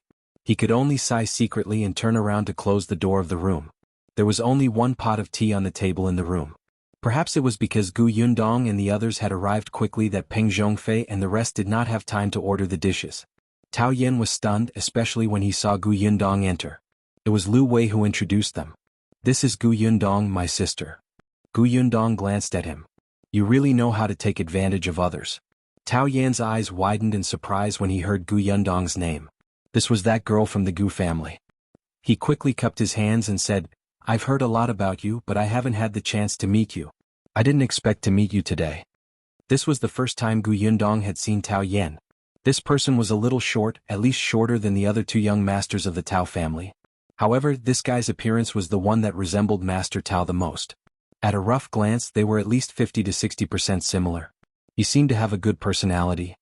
Moreover, he had just been recognized by the Tao family not long ago, but he could become friends with a famous profligate son like Peng Zhongfei, who looked down on others and thought that he was the best playboy in the county city.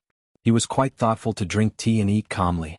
Seeing her, Tao Yan's attitude was also very respectful and polite. He didn't ignore her just because she was a woman. Just a glance was enough to make people have a good impression of him. Gu Yundong smiled and nodded. "I didn't expect third young Master Tao to know about me. It's my honor." "Haha, Miss Gu is too humble. Previously, after I was recognized by the Tao family, there was a welcome banquet at home. My elder brother even said that he would invite young Master Shao and Miss Gu over. I didn't expect the two of you to not be in the county city. That's why I didn't have the privilege to see you." Gu Yundong was surprised, but seeing that he was not afraid to mention his background, it was convenient for her. "If you find any errors, ads pop up, ads redirect, broken links, non-standard content, etc., please let us know reports so we can fix it as soon as possible." Chapter 1052, How did you find her? Then I can only congratulate third young Master Tao for acknowledging his ancestors and reuniting the family. Gu Yundong held a cup of tea and toasted him. Tao Yen quickly picked up his teacup and drank it. "Thank you. Speaking of which, third young master has come to the end of his suffering. His good days are all in the future." Gu Yundong pretended to speak casually. "By the way, did you catch the human trafficker who took third young master away? In my opinion, such a person is the most detestable. He specializes in doing such heartless things. He destroys other people's lives and families. I hate such people the most.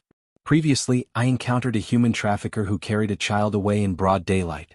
If that person was not sneaky and I hadn't stopped him on the spot when I realized that something was wrong, the child's family would probably be heartbroken." The Tao family announced to the public that Tao Yen had been kidnapped when he was young.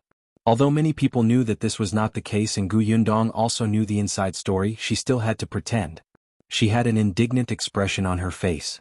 Tao Yen didn't think much of it and only said, "How can I catch him? After that human trafficker sold me, I don't know where he went." When Gu Yundong heard this, she sighed regretfully. Then she asked curiously, "Then how did third young master know about your background back then? I heard that you were only about a year old when you were taken away." Coincidentally, when I was in my teens, I accidentally heard my adoptive parents arguing. Only then did I know that I wasn't their biological son. No wonder they weren't friendly to me and beat and scolded me as if we were enemies. However, I also knew that if I asked them directly, they definitely wouldn't tell me, so I secretly investigated. Gu Yundong's interest was immediately piqued. How did you investigate? Could it be that there were some clues back then? Yes, when they were arguing back then, I heard them say that the clothes I was wearing seemed to be made of good material and were not cheap, so they took the clothes directly to the pawn shop. Although there were not many clues, there were at least some. I followed this lead and searched for a long time before I finally found that pawn shop. Fortunately, the clothes were worn by children and no one had bought them. In the end, the pawn shop owner treated it as doing a good deed and donated them to the charity hall. I found the clothes at the charity hall. The charity hall was filled with homeless orphans. Tao Yan's clothes were good, so the charity hall naturally took good care of them. This allowed Tao Yan's search to go further. If the pawn shop had sold it to anyone else, they would have worn it and thrown it away. Gu Yundong was secretly shocked. According to Tao Yan, when he was carried away, he was wearing the clothes of the Tao family. There was no need to change clothes with Shao Qingyuan. The Tao family changed the story of Tao Yan being abandoned to being trafficked because the Tao family wanted to cover up the scandal. There was no need for Tao Yan to lie when he said that he had found the Tao family. Gu Yundong felt that her and Shao Qingyuan's thoughts might have been too complicated from the beginning. Perhaps Old Li had nothing to do with the third young master of the Tao family being taken away. Perhaps he only knew the inside story of the third young master of the Tao family being abandoned and directly pushed this matter to Shao Qingyuan. Yes, that must be it. Before he died, he tricked Shao Qingyuan again and deliberately said this to confuse him so that he could not find his real family. If you find any errors, ads pop up, ads redirect, broken links, non-standard content, etc., please let us know reports so we can fix it as soon as possible. Chapter 1053. The handkerchief is Shao Qingyuan's. The more Gu Yundong thought about it, the clearer the clues in her mind became. If things went back to the beginning and all the clues related to the Tao family were removed, then the only thing that could prove Shao Qingyuan's background might be the handkerchief that Li Dunzi and his wife had hidden. The handkerchief belonged to Shao Qingyuan, and it was given to him by his family. But why did Old Li do this? It could only mean that he had a grudge against Shao Qingyuan, or against Shao Qingyuan's family. Gu Yundong's eyes grew brighter and brighter. They could start from there. At this moment, her mood suddenly brightened. I was lucky. When I found half of it, Big Brother happened to be looking for me. Tao Yan continued, only then did I know my background. After confirming it, I returned to the Tao family. Gu Yundong came back to her senses and nodded. Third young master, good things come after hardships. You will definitely have good fortune in the future. Ha, thank you for your nice words. Tao Yan smiled. My brother is indeed very good to me. Gu Yundong raised her eyebrows. Yes, only your brother treats you well. The others don't look too good. The corners of Peng Zhongfei's mouth twitched. He wanted to speak, but the two of them had been talking back and forth since they sat down. He couldn't even find a chance to interrupt. Wasn't this the first time the two of them met? How could they have so much to talk about? He endured it and then glanced at Liu Wei. He did not expect this kid to be drinking tea rather enjoyably. Was there a mistake? Even if this was the best tea in Jinxia restaurant, there was no need for this guy to be like this, right? This is your restaurant. How dare you take advantage of me when you want to drink high-quality tea? Intolerable. Peng Zhongfei raised his leg under the table and kicked him hard. Cough cough. Liu Wei was careless and the tea directly poured into his nose. He instantly exploded. Why did you kick me? Peng Zhongfei was speechless. He had used too much strength. He touched his nose guiltily and met the gazes of the other two. He said, I heard them chatting. When I got excited, I bumped into you. Why are you so excited? You're wasting my tea. So your point is this? Gu Yundong looked at Peng Zhongfei with a faint smile. It's my fault. I was too curious about third young master's strange background, so I asked a few more questions. By the way, it's rare to meet young Master Peng. I happen to have something to ask you for help with. Peng Zhongfei widened his eyes. What do you need my help with? He was so nervous that he stuttered. Why did she need his help? The first 2 times she had looked for him, something had happened to him. Could she not look for him this time? Peng Zhongfei was filled with regret. If he had known earlier, he would not have kicked so hard. Wouldn't it have been better to be a quiet quail? If Liu Wei wanted to drink tea, he could drink tea.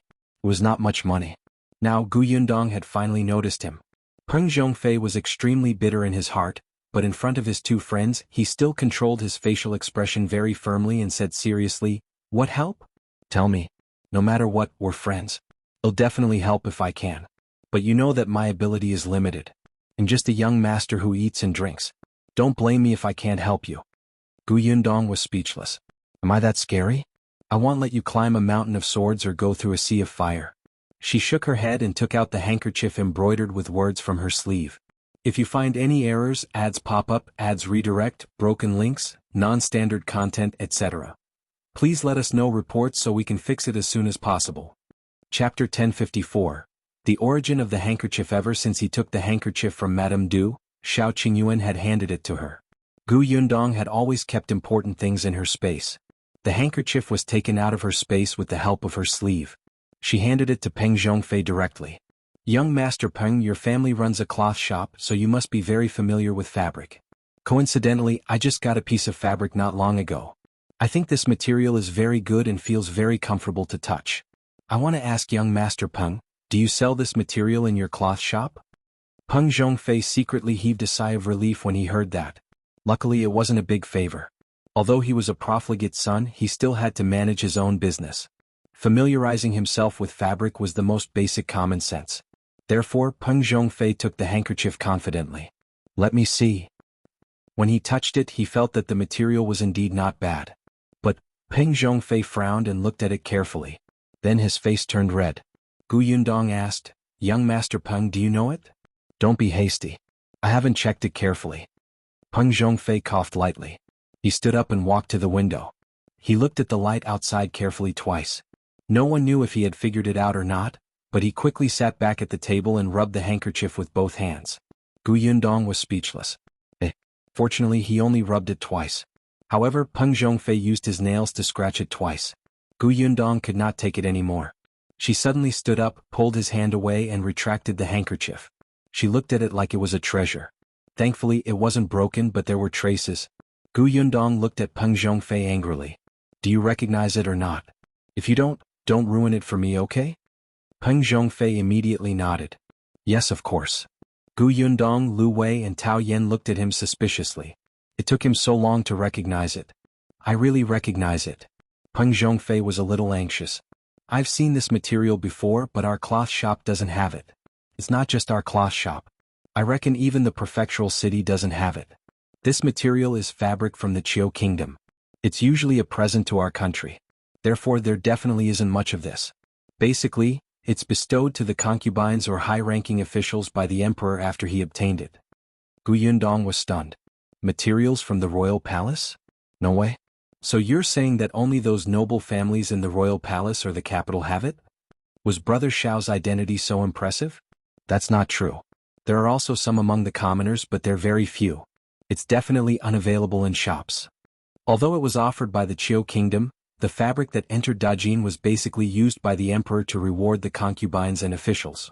However, the Jiao kingdom also had business dealings with Dajiang. If the commoners had the financial ability, it was not surprising for them to obtain this fabric. However, they definitely could not sell it. Otherwise they would be courting death. Are you sure? Peng Zhongfei nodded vigorously. He was very certain. He had seen it once before when he followed his father to the capital. There was too little such fabric to sell. Yundong was a little dumbfounded. So, the scope was still very wide. The high-ranking officials and nobles in the capital had them, and so did the concubines and civilians. Where could she start looking? Also, it was unlikely that old Manly would go to the capital, right? However, she was certain of one thing. If you find any errors, ads pop up, ads redirect, broken links, non-standard content, etc. Please let us know reports so we can fix it as soon as possible. Chapter 1055. Going to the Zhang family. This handkerchief definitely had nothing to do with the Tao family. With old Master Tao and old Madame Tao's hatred for Tao Yan, they would definitely not give him such a rare and precious fabric to use. At the very least, before Tao Yan was carried away, this handkerchief would definitely not belong to him. This was Shao Qingyuan's. On the other hand, there was the word Shao embroidered on the handkerchief. She would look for someone with the surname Shao. Brother Shao's father might have the surname Shao. Yundong finally heaved a sigh of relief. She stuffed the handkerchief back into her sleeve. When she looked up, she saw Peng Zhongfei smiling at her. "Miss Gu, are you all right?" "No. Gu Yundong smiled at him, wanting to see what he was going to say. Peng Zhongfei secretly heaved a sigh of relief. Then let's eat something. Speaking of which, why hasn't this waiter served the dishes yet? It's been half a day. As he spoke, he began to criticize Liu Wei. I say your restaurant speed is not good. Only I'm magnanimous and tolerant and won't argue with you. If you encounter a rude person, the table will be smashed. Liu Wei snorted and stood up directly. Come. Smash it. Are you jealous of my restaurant's good business? Didn't I just ask you to pay? Look at how anxious you are. It's as if I've taken advantage of you. Before he came up, he deliberately told the waiter not to serve the dishes. Seeing how anxious Gu Yundong was, he knew that she had something to ask. Was it good to serve the dishes halfway? Besides, he wasn't willing to eat at the same table as Peng Zhongfei. Who knew if the guy would go back on his word in the end and demand a discount? Peng Zhongfei knew that he was not a good person. Did I make a mistake when I treated you to a meal? I'm not very happy to eat it. The Zhang family even treated me to wild venison. I'll eat it now. See you again. As he spoke, he gestured for Gu Yundong to leave. Unexpectedly, Tao Yen, who was quietly listening to their bickering, was suddenly stunned. He asked, Zhang family? Which Zhang family? Zhang Hao's. The Zhang family that sells pastries? Are you very familiar with the Zhang family? Liu Wei waved his hand. No, it's just business dealings. Tao Yen stopped talking. Gu Yundong took a few more glances at him, feeling a little puzzled. Unfortunately, before she could ask, Liu Wei urged her to leave quickly. As soon as he went out, Liu Wei snorted and asked the waiter to serve the dishes to Peng Zhongfei and the others. At the same time, he reserved a room to eat. Gu Yundong grabbed him. We're eating here? Aren't we going to the Zhang family? Are we? It's already so late. There's no point in going. I just didn't want to eat with Peng Zhongfei, so I came out on purpose. Liu Wei said happily, but Gu Yundong was silent for a moment before saying, Let's go to the Zhang family. She was a little concerned about Tao Yan's hesitation just now. Liu Wei's brows were tightly knitted. It's all right. If my father asks, just say that I refuse to go. He'll just hit me. But Gu Yundong had already walked downstairs. But I suddenly want to eat venison. Liu Wei, why would a woman like you be so interested in venison? Don't you know that's what it was supposed to enhance manhood? At the thought of this, Liu Wei blushed. Seeing that Gu Yundong was about to leave the house, she quickly chased after him. Luan was still waiting outside. When he saw them come out, he finally heaved a sigh of relief. When the two of them got into the carriage and walked back to the Sun family, Gu Yundong asked, Peng Zhongfei and the others don't know about your engagement with Miss Zhang? Otherwise, why would they ask about his relationship with the Zhang family? If you find any errors, ads pop up, ads redirect, broken links, non-standard content, etc., please let us know reports so we can fix it as soon as possible. Chapter 1056. Is this what Liu Wei called ferocious? Liu Wei pursed his lips. If even you don't know, how would they know? Gu Yundong raised an eyebrow at him. Liu Wei said lazily, This is my request. I can get engaged, but they can't tell anyone. My father is afraid that if I'm forced into a corner, he'll run away without a trace, so he agreed. You know that I'm not satisfied with this marriage, but my father insists that I interact with Miss Zhang. He seems to be certain that he'll definitely like her. It can also be considered to be giving each other a way out. If I still don't want to get married to Miss Zhang, he'll silently cancel the engagement. It won't ruin her reputation. The Zhang family doesn't object to your request? Liu Wei said, There's a problem with the Zhang family's business. With the help of the Liu family, they naturally won't object. However, Miss Zhang is very angry. She's also fierce. Every time she sees me, she acts like she's the boss and I can only prostrate on the ground. This description was really indescribable. As the two of them spoke, the carriage stopped in front of the Sun family's house. Liu Wei asked Gu Yundong to wait in the carriage while he jumped out. Not long after, he returned with Liu Yan. Gu Yundong and Liu Yan had met twice. Although they were not as familiar as Liu Wei, their relationship was not bad. She sat next to Gu Yundong and said, I heard from Liu Wei that this kid is too insensible. My father is also messing around and I have to trouble you to make a trip. It's all right. I'm friends with Liu Wei. I'm also very curious about his fiancée. Gu Yundong smiled. Sister Liu, are you familiar with Miss Zhang? I've met her twice, but I can't say that I'm familiar with her. Although they were both young ladies from wealthy families in the county, Liu Yan was 7 or 8 years older than Miss Zhang. When she was still a girl, Miss Zhang was just a little bean. Later on, she married someone and gave birth to a child. She could not play with Miss Zhang. Although they had met twice, it was actually in a hurry. Gu Yundong nodded. She knew what was going on. The Zhang family was really quite far from the Liu family. One was in the south and the other was in the north of the county. When the carriage stopped at the entrance of the Zhang family's house, a servant was waiting anxiously outside. When he saw Liu Wei coming down, he hurriedly ran over. "Young Master Liu, you're finally here. Our young master is waiting for you." "You." Before he could finish speaking, he saw Liu Yan and Gu Yundong coming out. He was stunned for a moment. "Mrs. Sun?" Liu Yan smiled. "I happened to come home to see my father. When I heard that you had a wild deer, I couldn't help but come over to join in the fun." "What? Am I not welcome?" The servant suddenly came back to his senses. No. This way please. I'll get someone to tell Miss now." Liu Yan nodded, and the three of them followed the servant into the Zhang family. Compared to the Liu family, the Zhang family was indeed smaller. However, it was still a big family in Fengkai County and looked very rich. When they reached the front yard, Liu Wei separated from them. The servant led him to the left. On Gu Yundong's side, a maidservant led the way. After walking for a while, she suddenly heard a hearty voice. "Sister Liu, you're here?" As soon as the woman finished speaking, Gu Yundong saw a figure walking over quickly.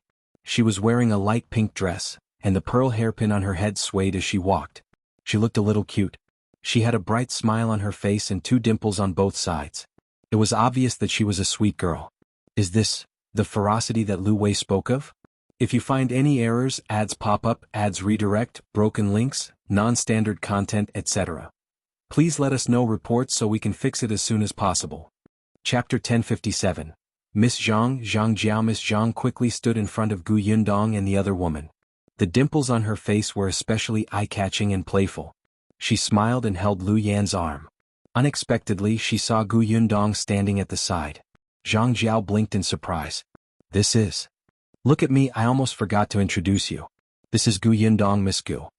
Liu Yan smiled and said to Gu Yundong, "This is Miss Zhang, Jiao." Jiao was stunned. She looked at Gu Yundong in confusion. "Miss Gu? Is she from the Gu family in the north of the city?" As far as she knew, there was only one family in the county with the surname Gu. However, she had seen the girl from that family before. Why did Gu Yundong look so unfamiliar? A trace of embarrassment flashed across Liu Yan's face as she said in a low voice, "No." Gu Yundong, on the other hand, was very calm. "I have nothing to do with the Gu family in the north of the city. I'm just a country girl. I happen to know Sister Liu, so I followed her out to see the world." Jiao was stunned. She sized Gu Yundong up from head to toe for a while before saying, "Miss Gu doesn't look like a country girl at all. With her appearance and bearing, I would believe that she's the daughter of an official." "Ha ha ha." Liu Yan covered her mouth and laughed. "You know how to talk." Jiao was displeased. "I'm telling the truth." With that, she ran over to Gu Yundong. "Miss Gu, this is your first time coming to my house, right? Let's go, I'll show you around." Gu Yundong nodded and the three of them walked towards the backyard. Jiao was very cheerful and lively. As the host, she had been talking non-stop along the way. When they reached the reception hall, she led the 2 of them to sit down. Come, sit. Come and try my brother's new venison today." There were already many dishes on the table. The dazzling array of dishes was very sumptuous. Jiao took good care of Gu Yundong. Afraid that she would be too polite, she kept urging her to eat first. Gu Yundong could only smile politely, indicating that she could do it herself. After the meal, Gu Yundong's forehead was covered in sweat. She didn't have much of an impression of Jiao. She just felt that she was too enthusiastic. As for being fierce, only Liu Wei felt that way, right? After dinner, Jiao brought them around the Zhang residence. Halfway through, young Master Zhang Hao and young Master Zhang sent word that they would invite everyone over to play pitch-pot. Liu Yan blinked at Gu Yundong and whispered, "This is a chance for the 2 of them to meet and talk." With that, she immediately agreed. "Sure, I like pitch-pot. Before I was married, I was one of the top girls in this county." Jiao became excited. "Really? Sister Liu is so powerful?" Then she looked at Gu Yundong. "What about Miss Gu? Do you know how to play?" "I've never played it before. I'm just watching." She had never played pitch-pot before. All this time she had a lot of things to do. When it came to entertainment, she mostly spent time in drawing, playing chess, and playing puzzles with her younger siblings. "Pitch-pot? First time playing." Jiao smiled. "It's fine. They'll teach you. It's very simple." Therefore, the group of people excitedly arrived at a courtyard of the Zhang residence and saw Zhang Hao and Liu Wei chatting and laughing. Upon seeing Zhang Jiao, Liu Wei jumped up reflexively and immediately took 2 steps back. If you find any errors, ads pop up, ads redirect, broken links, non-standard content, etc. Please let us know reports so we can fix it as soon as possible. Chapter 1058. Miss Gus. First time Liu Wei narrowed her eyes and shot him a warning glance. Only then did Liu Wei try his best to restrain his urge to escape. However, he quickly turned his head slightly and looked at Yundong. His gaze was filled with condemnation. It was as if he was saying, I asked you here to help, but you actually dragged me down and made friends with them. You're not human. Yundong looked up at the sky. The weather was good today. Yes. Other than Liu Wei and Zhang Hao, there were also a few servants in the courtyard. It looked very lively. Zhang Hao was Zhang Jiao's brother. It was said that he was 5 years older than her. He had thick eyebrows and big eyes and was quite energetic. Seeing the 3 of them coming over, Zhang Hao hurriedly greeted them. You're finally here. Jiao, come over and help big brother. You've always been good at pitch pot. Let Liu Wei see it so that he won't think that he's invincible. Quick, help big brother defeat him. As she spoke, she pushed Liu Wei again. Compete with my sister. If you lose to her, you have to return the money you won from me just now. Jiao, you have to fight for me. Zhang Jiao frowned. Brother, you're actually gambling? It's just for fun. It's just 10 or 20 taels. Anyway, we're family. What does it matter? Hurry up and help me win back the silver. Zhang Jiao glared at him helplessly and took a few steps forward. Liu Wei was not happy. He moved to the side, straightened his neck and said, No, I'm a man and she's a woman. If I compete with her, it would be unfair if I win. The problem was that if he lost, he would lose all his face. Zhang Jiao raised her eyebrows. How do you know that you will definitely win? She was provoking him, but Liu Wei did not respond at all. In any case, I can't. If I compete with a woman, won't I be bullying her? Absolutely not. He shook his head repeatedly. Liu Yin, who was not far away, was almost angered to death by him. Everyone present could tell that Zhang Hao had deliberately made the suggestion to create an opportunity for the 2 of them to interact. But he actually hid far away? Liu Wei didn't agree and the scene became a little awkward. Zhang Hao laughed. Forget it. Looks like I can only do it myself. After saying that, he rolled up his sleeves and came forward, throwing an arrow into the pot. Liu Yin could only put in more effort to liven up the atmosphere. She was the second to come forward. Speaking of which, I haven't played in a long time. My hands are rusty. If I can't shoot accurately later, don't laugh at me, okay? After so many times, this matter was finally resolved. Liu Wei was a playful person to begin with. Although he was unwilling to get along with Zhang Jiao, he became excited when everyone started to have fun. The 4 of them took 2 turns. Zhang Hao could not help but look up at Yundong, who was sitting in the pavilion. He smiled and said, Miss Gu, why are you only drinking tea? Come along. The 3 girls can compete to see who's the best. Zhang Jiao hurriedly said, No, Miss Gu has never played this before. This is the first time. Then she said to Yundong, Let's not listen to eldest brother. He'll teach you how to play first. It's boring to compete. Zhang Hao waved his hand. You're good at playing by yourself, but there's no need to teach others. He'll teach you. Miss Gu will definitely like it after learning this. Next time you don't have to sit there alone and be bored. Liu Wei frowned. Why were the 2 of them joining in the fun? The Gu girl was not familiar with them. What was there to teach? If you find any errors, ads pop up, ads redirect, broken links, non-standard content, etc. Please let us know reports so we can fix it as soon as possible. Chapter 1059. Yundong crushes them. He was here and Big Sis was here. Was it their turn? Liu Wei jumped into the pavilion in 2 or 3 steps. Ignore them. Just sit here and eat snacks and drink tea. Speaking of which, their snacks are not bad. After all, they were in the snack business. Yundong was silent for a moment before saying in a low voice, I remember you telling me in the carriage when you came. You once told Miss Zhang my name, right? Liu Wei nodded, but he looked confused. Yes, why? Yundong smiled. Nothing. She stood up and walked out of the pavilion. She didn't know if the 2 siblings saw that Liu Wei's attitude toward her was different, but they looked a little unhappy now. Liu Yin couldn't help but hold her forehead. This silly little brother. Yundong walked in front of Zhang Hao and took out an arrow from the basket beside him. He said, There's no need to teach me. I saw that you guys played 2 rounds just now and have roughly learned it. Zhang Hao quickly came back to his senses and said with a smile, It's not something that can be learned just by looking at it. You don't know, although this pitch pot looks simple, it requires agility. The angle has to be chosen well, and the wrist has to be exerted, the eyes. With a bang, the arrow in Gu Yundong's hand flew forward and went straight into the pot. Zhang Hao, Zhang Jiao, Lu Yin, Liu Wei said, "All right." Clap clap clap clap clap clap. Gu Yundong's mouth twitched. Zhang Hao, who was beside him, quickly applauded. Miss Gu is too awesome. She must have been lucky. Gu Yundong picked up another arrow and threw it in with a bang. Good. Liu Wei continued to cheer excitedly. She did not want to look at her annoying brother. Fortunately, she still had Louis at home. If he could inherit the family business in the future, the Liu family would not be declined just like that. Zhang Hao frowned slightly, but he quickly relaxed. Bang, bang, bang, bang, bang. Following that, there were a few more soft sounds. After that, the arrows were all in the pitch pot without exception. At this moment, everyone present was surprised. The pitch pot looked simple, but Zhang Hao was right. Skill was really important. They admitted that their skills were not bad, but it was not to the point where they did not miss a single shot. Even if it was them, it was impossible for them to not miss a single one of the 7 or 8 arrows in a row. Bang bang bang. Gu Yundong nodded in satisfaction. Not bad.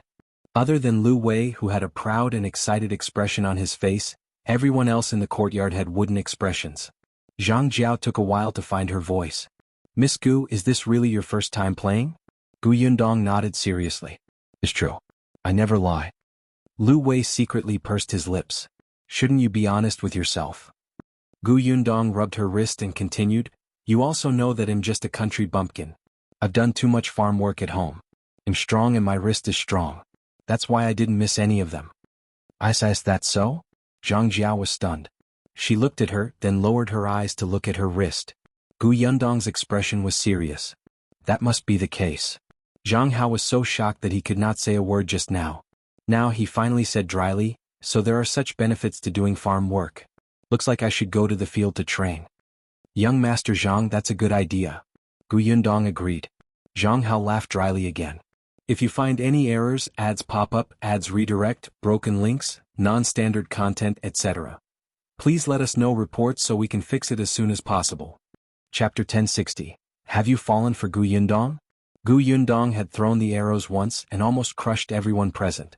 When she continued to play, no one called her. However, Zhang Hao and Zhang Jiao still came to her side from time to ask about her well-being, as if they were afraid that as the host, they would neglect her. Gu Yundong also responded with a smile and continued to drink tea and eat snacks. Liu Wei's words made sense. The Zhang family's snacks were indeed not bad. However, after eating and drinking too much, she could not control her physiological reaction. Gu Yundong saw that the others were playing and did not notice her. She called the maidservant beside her and asked her to lead the way to the toilet. The maidservant quickly responded and led her out of the pavilion. After walking out of the courtyard and making 2 more turns, the maidservant stopped. Gu Yundong entered the outhouse. The maidservant was waiting outside. However, when Gu Yundong came out, the servant girl was nowhere to be seen. Gu Yundong could not help but rub her chin. Was the Zhang family going to do the same thing as the Peng family? Was it so dangerous to go to the toilet in a rich family? Could she be killed after going in and coming out? It couldn't be, right? She didn't have any deep hatred with the Zhang family. It was her first time meeting them, so she was very flustered. Gu Yundong stood at the same spot for a long time, but the servant girl still did not come. Forget it, she still knew the way. She raised her foot and slowly took a small step forward. Just like when they came, Gu Yundong turned 2 corners. Just as she was about to reach the courtyard, a voice suddenly came from the corner. She didn't want to stop, really, even if the speaker happened to mention her name. However, if she didn't stop, she would directly bump into him. It would be a pity if the person who spoke couldn't finish his sentence. Thus, Gu Yundong leaned against the wall and listened quietly to the voices around the corner behind him. Did you notice that Miss Gu's appearance is actually the most outstanding among the 3 of them? I did. She's indeed good-looking, but I heard that she's just a village girl. So what if she's a village girl? Even if she's a village girl, she's still better than us servants. She's even better than the person who spoke suddenly lowered her voice. She's even better than our young madam. That's true. Young madam's health is too poor.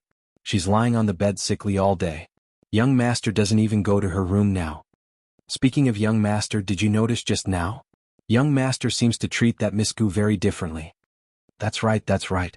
I can see it too. Eldest young master is especially enthusiastic about taking care of Miss Gu. From time to time, He would look at Miss Gu as if he was afraid of neglecting her. He even asked us to heat up the tea and snacks. In the entire courtyard, Miss Gu is the only one eating and drinking. Isn't young master asking us to bring hot food for her? Also, just now, young master said that he wanted to personally teach Miss Gu. In the past, when Miss asked young master to teach her, young master was very impatient. Do you think young master is interested in Miss Gu? I've never seen young master so concerned about someone. Sigh, so what if he's interested? With young madam around, it's impossible for young master to marry her. Who said it's impossible? The person who spoke suddenly became excited, but he tried his best to suppress it, as if he was about to say a shocking secret. Let me tell you, I just heard some incredible news yesterday. If you find any errors, ads pop up, ads redirect, broken links, non-standard content, etc., please let us know reports so we can fix it as soon as possible. Chapter 1061, Solicitous, what news? Didn't young madam vomit blood yesterday? Dr. Liu came to the residence to treat her. At that time, he comforted young madam and said that she was fine as long as she took her medicine on time. However, the moment she went out, she sighed at young master and said that young madam probably doesn't have many months to live. What? The person who heard this exclaimed and quickly covered her mouth. She asked softly, Are you serious? It's true. At that time I was leading the way for Dr. Liu and happened to hear it. Young master gave an order on the spot not to let anyone know. It was because you were close to me that I told you. I promise I won't say it. But this way young master might also marry Miss Gu? I think it's possible. Young master is very concerned about Miss Gu. That's not right. If young madam is really gone, young master will have to wait at least a year or two before he remarries. You don't understand, do you? As long as our young master brings Miss Gu into the house before the young madam dies, and then helps her become the young madam, it won't be a big deal. But what? But she's from a small family. Even if our young master likes her and wants to help her become his first wife, master and madam won't agree, right? That's true. Old master and madam would definitely prefer to find a suitable match for young master. Unfortunately, Miss Gu doesn't have any advantage. If she did, our old master would still be easy to talk to. That's right. Back then, young madam's family relied on a pastry recipe to get master to agree to the marriage between the two families. Miss Gu doesn't have any recipes. It's useless to say anything more. I am not talking to you anymore. I still have to change the tea. The tea is cold. Then Yundong heard rustling sounds and the two of them walked further and further away. She closed her eyes slightly and leaned against the wall, wanting to laugh. Did he really treat her as an insensible country girl? She stood on the spot again. As expected, footsteps sounded again after a while. Immediately after, the servant girl who had led the way earlier hurried over. Miss Gu, so you're here. I'm really sorry. I saw that old Madame Wang was carrying some heavy things just now, so I helped her carry them over. When I came back, I didn't see Mississippi. I thought that Miss hadn't come out, so I waited outside. After a long time, I realized that something was wrong and quickly came over. This explanation, Yundong smiled. It's all right. Let's go. We've been delayed for a long time. Yes, of course. Young master and the others must be anxious. The two of them returned to the courtyard one after another. They saw that the four of them had stopped playing pitch-pot and were sitting in the pavilion chatting. Zhang was the first to see her. He immediately stood up and said, Miss Gu, you're back. The kitchen has just made a new snack. Miss Gu, would you like to try it? Yundong walked to her seat and sat down. On her left was Liu Yan and on her right was Zhang Jiao. Zhang Jiao smiled and picked up a snack for her. Try it. This is delicious. Cost a lot of white sugar. Yundong took a bite. Yes, it was a little greasy. They had indeed spent a lot of sugar. She didn't say much and watched the others talk and laugh. Zhang looked at her from time to time, but Yundong just lowered her head and pretended not to see it. It was not until Liu Yan saw that it was getting late and was about to leave that she stood up. Zhang and his sister sent them out of the house. If you find any errors, ads pop up, ads redirect, broken links, non-standard content, etc., please let us know reports so we can fix it as soon as possible. Chapter 1062, What's Wrong? After getting into the carriage, Liu Wei slumped in his seat. Liu Yan hit him and ignored him. She turned around and asked Yundong, How is it? Miss Zhang isn't as fierce as Liu Wei said, right? She's just a little enthusiastic. You're not scared, are you? Yundong shook her head and leaned against the wall of the carriage. I'm just a little tired. Tired? Liu Yan was stunned. Although they had spent most of the afternoon playing pitch-pot, Other than the 10 arrows, Gu Yundong had not moved at all. She practically sat in the pavilion and ate. Although they had been chatting for the latter half of the day, it was not to the extent of saying that she was tired, right? Lu Yen seemed to have thought of something and quickly asked, "What do you think is wrong with Miss Zhang?" Liu Wei immediately perked up when he heard this. What's wrong? It was as if he would immediately break off the engagement if Gu Yundong said anything bad. It seemed that he was indeed against this marriage. Gu Yundong and Lu Yen looked at him with dark expressions. After a while, Lu Yen rubbed her forehead. You're already an adult. Can you be more sensible? This is a huge matter about marriage. If I had been more sensible, I would have married Miss Zhang. Gu Yundong shook her head and said to Lu Yen, let's go back to the Lu residence first. Liu Wei still wanted to ask, but she glared at him, so he could only wait patiently. After all, Gu Yundong had just said that he was tired. Although she might be mentally tired, he could not force her anymore. What if Shao Qingyuan found out and felt that his wife was being bullied? The carriage headed towards the Lu residence. Although Gu Yundong did not say anything else, Lu Yen still lowered her eyes and began to think. She recalled today's situation and wanted to see if there was anything wrong. However, when the carriage stopped at the entrance of the Lu residence, Lu Yen still felt that Zhang Jiao's words were a little too loud and enthusiastic. Everything else was normal. The three of them entered the main door and walked all the way to the central room. Old Master Lu and Shao Qingyuan were talking. The two of them were now businessmen, so they naturally had many common topics to talk about. In addition, Old Master Lu felt that Shao Qingyuan was smart and considerate, especially when compared to his son. Hence he liked this young man more. Seeing them return, Old Master Lu still looked like he had not had enough. However, he immediately stood up and looked at his daughter before turning to Gu Yundong. How was it? Did you have a good time? Liu Wei felt that he was probably not a biological son. Seeing that his father did not look at him at all, he simply went to talk to Shao Qingyuan. Gu Yundong sat down and took a sip of tea before starting to talk about what she had said and done when she first entered the Zhang residence. She described everything until she left the courtyard and went to the toilet. Old Master Lu nodded. In that case, Miss Zhang is not bad. She's warm and considerate. He looked at Liu Wei. Did you hear that? Even the Gu girl has a good evaluation of Miss Zhang. Hurry up and pack up to get married. Liu Wei exploded. Father, are you deaf? When did she say that Miss Zhang is not bad? Old Master Lu was speechless. It seemed that she had not come to a conclusion. He paused and turned to look at Gu Yundong. The latter asked Liu Wei, can't you tell what's wrong? Liu Wei blinked, then blinked again with a blank expression. Just as Gu Yundong sighed and gave up on him, this fellow suddenly jumped 3 feet high. I understand. He instantly became smug. When I met Miss Zhang in the past, I told her Gu Yundong's name. She clearly knew it, but she still deliberately asked if you were from the Gu family in the north of the city. If you find any errors, ads pop up, ads redirect, broken links, non-standard content, etc. Please let us know reports so we can fix it as soon as possible. Chapter 1063. The Zhang family's good plan. Old Master Lu was stunned and frowned. She did it on purpose to embarrass Yundong? She clearly knew that Yundong was not from a rich family, but she still deliberately mentioned the Gu family in the north of the city, as if she was waiting for Gu Yundong to say that she was a country bumpkin. Gu Yundong said, actually this doesn't matter. She might have misunderstood my relationship with Liu Wei. She's a little vain and wants to teach me a lesson. Humans can't be perfect. It's not a big deal to have some small thoughts. At that time, Gu Yundong really did not think much of it. Even when they were eating, Zhang Jiao kept introducing all kinds of delicious dishes, as if Gu Yundong was just a country girl who had no experience, but she did not make it too obvious. At least at that time, Lu Yen, who was sitting at the same table, only sighed at how enthusiastic she was. Until they saw Zhang Hao. What's wrong with meeting Zhang Hao? Lu Yen had always felt that she was quite intelligent. Others had also praised her for being smart. But now that she heard Gu Yundong's words, she realized that she had overlooked these details. At the mention of Zhang Hao, Gu Yundong sneered. Zhang Jiao wanted to matchmake me with Zhang Hao. What did you say?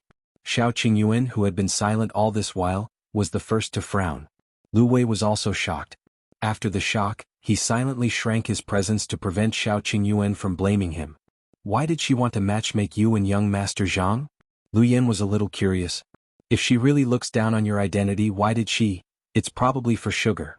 Besides, she didn't want Zhang Hao to marry me as his first wife. They'll just be a concubine. It's not a loss for their family to exchange the identity of a concubine for the sugar. The Zhang family was in the pastry business and needed too much white sugar. However, Gus could sold 5 caddies at a time. How could it satisfy their appetite? However, everyone in Fengkai County knew that the Gu family's sugar was dedicated to the emperor. With the emperor's decree, no one in the county dared to have any designs on the sugar. However, this did not mean that they could not have designs on Gu Yundong. Now, other than the imperial court, only the Gu family could do the white sugar business. As long as Gu Yundong became a member of the Zhang family, the white sugar business would naturally belong to the Zhang family. This Zhang family had a good plan. Moreover, the 2 whispering people had specially mentioned that the young madam did not have many months left to live. They gave Gu Yundong some pressure and let her know that if she wanted to marry into the Zhang family and become the young madam of the Zhang family, it was best to become the young master's concubine as soon as possible. Gu Yundong was speechless. Why was the Zhang family so sure that she would fall for Zhang Hao? Just because he was the eldest young master of the Zhang family? Old Master Liu frowned when he heard that. Old Master Zhang's business ability was average and he had some small problems, but as an in-law there was no big problem. But his children, especially Zhang Jiao. It was fine even if she had some tricks up her sleeve. He did not care. However, she could not be too unreliable. Liu Wei was already unreliable enough. Even if his future wife wasn't too smart, she should know her limits. Since Zhang Jiao knew that Gu Yundong's family was in the sugar business, she would definitely know that she was engaged. She went to matchmake a girl who was engaged to be her brother's concubine? And she even used her sister-in-law as a raft. She simply didn't know what was going on. Moreover, anyone with a discerning eye could tell that Gu Yundong had a close relationship with the Liu family. Yet she had to offend Gu Yundong. Not only could such a person not help Liu Wei, but she would also drag him down.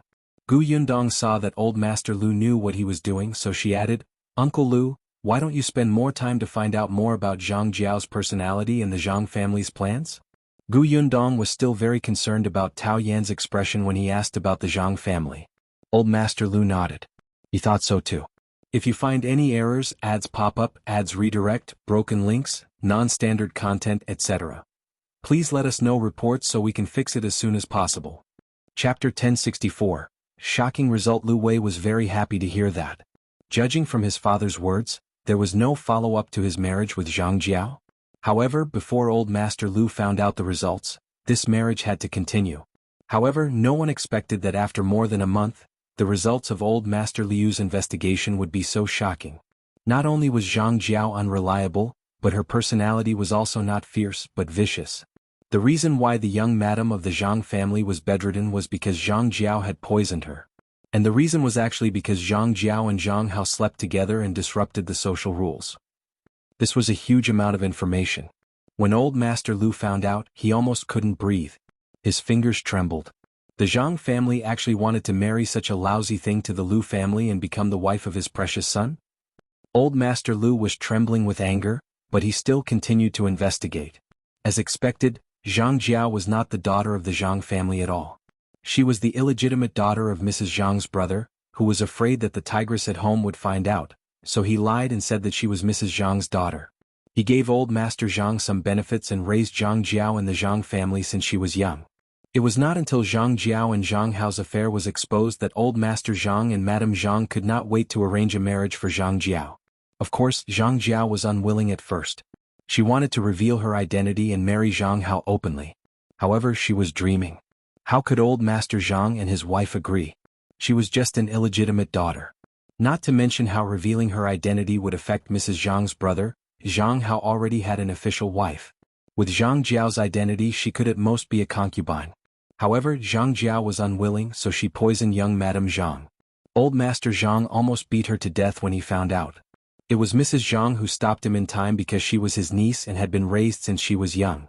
However, Zhang Jiao could not stay in the Zhang family no matter what. Zhang Jiao also knew that after the matter was exposed, she could only marry out. Now, old Master Zhang could still listen to Madame Zhang and choose a good marriage for her.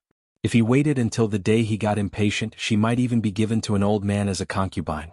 Under Mrs. Zhang's persuasion and Zhang Hao's comfort, Zhang Jiao finally agreed to get married.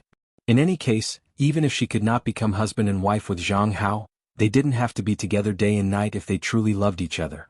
When she married into a rich family, she would give birth to Zhang Hao's child and let this child inherit all the assets of that family. Wouldn't that be killing 2 birds with 1 stone? What was even more unacceptable to Old Master Liu was that Old Master Zhang's choice from the start was Tao Yan of the Tao family. The third young master of the Tao family was the eldest son of the Tao family. However, Old Master Liu knew about the Tao family's trivia in the past. He knew that Tao Yan was abandoned by the Tao family. At least in Old Master Liu's heart, Tao Yan was much more respected than his Liu Wei. He was Old Master Liu's eldest son. Although he was unruly, he had always been doted on. He had grown up safely in the Liu family. He was capable of literature and martial arts and had a wide range of friends. He was not bad at all. However, Tao Yan didn't want Zhang Jiao. Instead, he couldn't wait to engage his son to this woman. Old Master Liu almost spat out a mouthful of blood, but this was his own fault. This was because his standards for his daughter-in-law had been exposed by someone. Many people in the county knew that he wanted to find a fierce daughter-in-law to suppress his son. Therefore, Zhang Jiao walked towards this persona. If you find any errors, ads pop up, ads redirect, broken links, non-standard content, etc., please let us know reports so we can fix it as soon as possible. Chapter 1065. He wants to get married. Old Master Liu was angry and regretful. It was all his fault for being too anxious. In the end, he let such an ignorant person have designs on the Liu residence. He couldn't help but rejoice that Liu Wei didn't take a fancy to that girl and even made a request to keep the engagement a secret for the time being. Otherwise, if such a thing happened, the Zhang family's reputation, or Zhang Jiao's, would suffer the heavier blow. However, the Liu family was also in trouble. Liu Wei would also be criticized. This marriage was definitely going to be called off. Not only was the marriage called off, but the Zhang family could not be let off so easily. Did he really think that the Liu family was easy to bully? He actually treated them as fools. If Old Master Liu did not vent his anger, his surname would not be Liu. Of course, this was all in the future. At this moment, although Old Master Liu did not have a good impression of Zhang Jiao, he did not hate her so much. He was grateful to Gu Yundong. It was right to let you go to the Zhang family. But Gu girl, according to what you said, Zhang Hao also has designs on you. You have to be careful. Don't worry. They're still hoping that he'll take the initiative to be his concubine. Such a beautiful thing can only be done in their dreams. Besides, we'll be returning to the prefectural city in a few days. When we return, he'll be married to brother Shao. Shao Qingyuan, who was at the side, had an extremely ugly expression when he heard Zhang Hao's plan. He was thinking about whether to put him in a sack and beat him up or throw him into the water. Unexpectedly, when he suddenly heard Gu Yundong talk about marriage, the gloom in his heart was instantly swept away. He turned around and looked at her with a gentle gaze. That's right, they were about to get married. It was fine if that Zhang fellow retreated in the face of difficulties. If he still did not give up and wanted to approach them, it would be a light punishment for Shao Qingyuan to break the man's limbs. At the side, Liu Wei touched his arm. They made him feel mushy. However, for some reason he suddenly felt a trace of envy. For the first time in his life, the man who had been single for nearly 20 years and was extremely repulsed by marriage and wished he could eat, drink, and have fun for the rest of his life had the thought of finding a wife. It seemed like it was not bad to have wife and children. When he had a wife, he would bring her out every day to show off their love. He would tell everyone that their relationship was very, very good. He would make those men who did not have a wife envious and jealous. He wanted them to hate him but could not get rid of him. Just thinking about it made him happy. Well, the next time his father asked him to go on a blind date, he would reluctantly go and take a look. He would not refuse. However, at this moment, Old Master Liu sighed in his heart. Fate was indeed something that could not be forced. Perhaps his son's love had yet to arrive, so he did not have to be so anxious. He would think about it when his son wanted to get married. Seeing that it was getting late, Gu Yundong and Shao Qingyuan bade farewell and left the Liu residence. After getting into the carriage, Gu Yundong took out the handkerchief from her sleeve. Facing Shao Qingyuan's puzzled gaze, she told him about her encounter with Tao Yan and Peng Zhongfei at Jinxiu restaurant. Shao Qingyuan was surprised. So, this handkerchief was originally mine? Old Li didn't change the clothes and accessories on Tao Yan and me? Yes, it must be yours. Gu Yundong nodded. And according to Peng Zhongfei, this handkerchief is very rare and precious. Since your family put such a rare handkerchief on you and use it as an ordinary handkerchief, they must dote on you very much. Shao Qingyuan suddenly tightened his grip on his handkerchief, and his lowered eyelids trembled slightly. If you find any errors, ads pop up, ads redirect, broken links, non-standard content, etc., please let us know reports so we can fix it as soon as possible. Chapter 1066. Does Old Li have an enemy? Gu Yundong saw it and suddenly felt sorry for him. Sure enough, brother Shao was very concerned about this. She reached out and grabbed his large palm. Her fingers intertwined with his and held onto it tightly. Shao Qingyuan raised his head and hugged her. He rubbed his chin gently on her hair. "I'm fine. Big brother Shao, old man Li might have a grudge against your family. That's why he carried you away and tortured you like this. However, if your family is powerful, why would old man Li, an illiterate farmer, be involved?" Shao Qingyuan said, "Let's go back and ask Li Dunzi." Gu Yundong nodded. When the carriage drove into Yongfu village, the sky was already a little dark. When they arrived at the Gu residence, the two of them got out of the carriage and went straight to second brother Li's house. Li Dunzi and Madame Du had been very happy these past 2 days. Their son was married, and Shao Qingyuan and Gu Yundong came to congratulate them. The villagers' attitude towards them instantly changed. Even Madame Du's maternal family became much more affectionate. Especially today, they wanted her to talk to Shao Qingyuan so that their family could cut the queue and come over in advance for the vaccination. Madame Du didn't dare to agree to such a request. Her maternal family didn't know, but she knew very well. Shao Qingyuan and the others gave her face because of that handkerchief. Hence, she found an excuse to reject them selflessly. When Shao Qingyuan and the others came in, Madame Du was feeding the chickens. Hearing a familiar voice coming from the door, she thought that she had heard wrongly. It took a while for him to react and hurriedly went out to welcome her. Why are you here? We want to ask you something." Gu Yundong looked behind her but did not see Li Dunzi. Madame Du was smart and quickly invited the two of them in. She said, "My husband is in the house. Come in and drink some water." Li Dunzi sat there happily eating peanuts. When he saw the two of them enter, he was shocked. After the few of them entered the house, Madame Du closed the door. Shao Qingyuan asked, "Do you know who old Li has a grudge against?" Li Dunzi and his wife were surprised. A grudge? No. Although old Li's thoughts were a little complicated and hurt Shao Qingyuan in the dark, at least to outsiders, he looked like an honest and amiable old man. He was quite popular in Yongfu village. Hence both of them shook their heads. "I've never heard of my father having a grudge against anyone. All these years he hadn't even argued with the villagers." Gu Yundong frowned.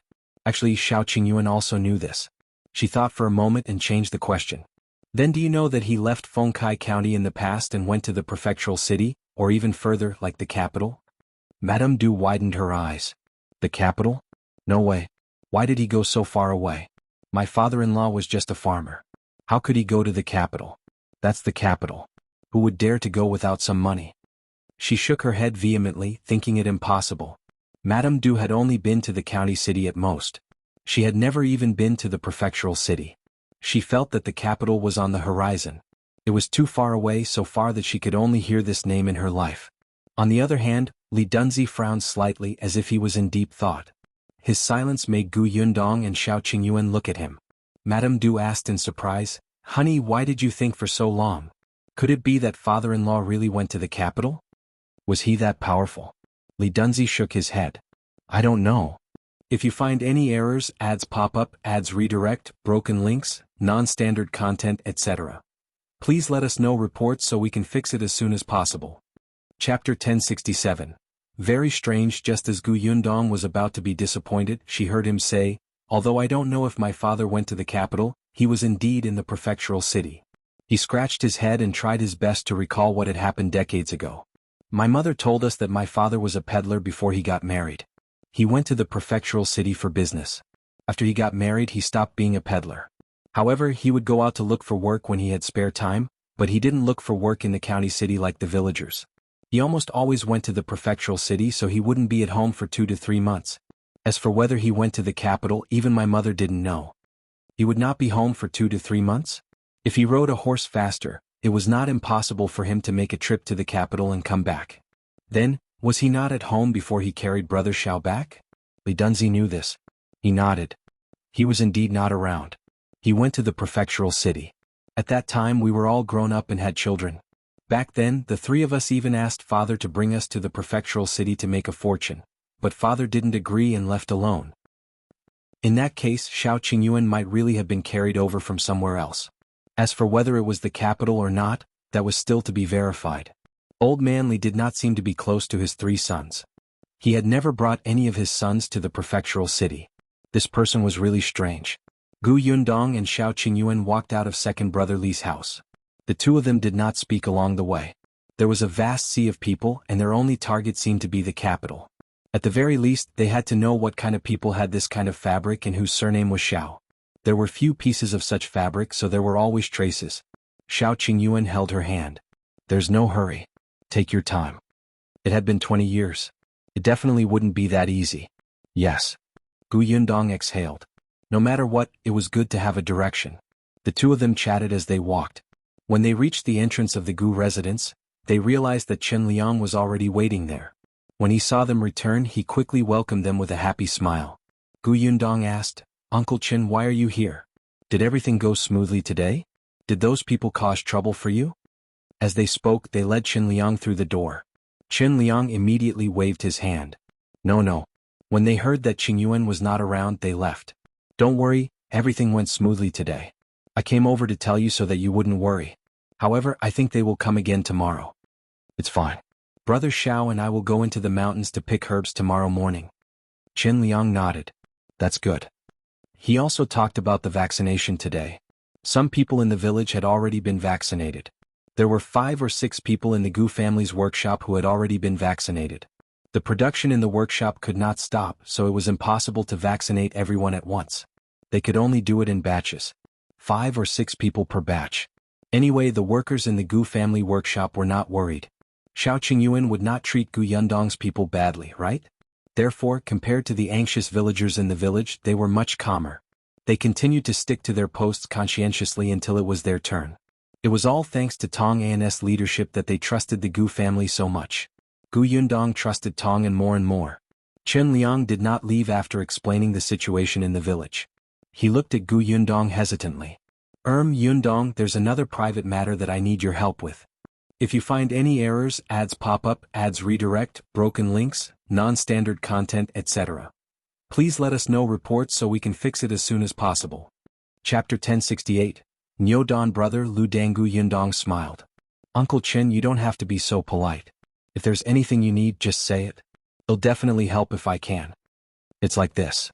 Chen Liang was still a little embarrassed. You also know that Nyodon brother Lu Dan used to study in town. The corners of Gu Yundong's mouth twitched. She really did not know that Nyodon brother was called Lu Dan. Didn't they say that he went to school early and was called by his full name? Only Chen Liang, as a grandfather, insisted on a lowly name so that it would be easy to raise him up. Lu Dan was Chen Jingkai's son.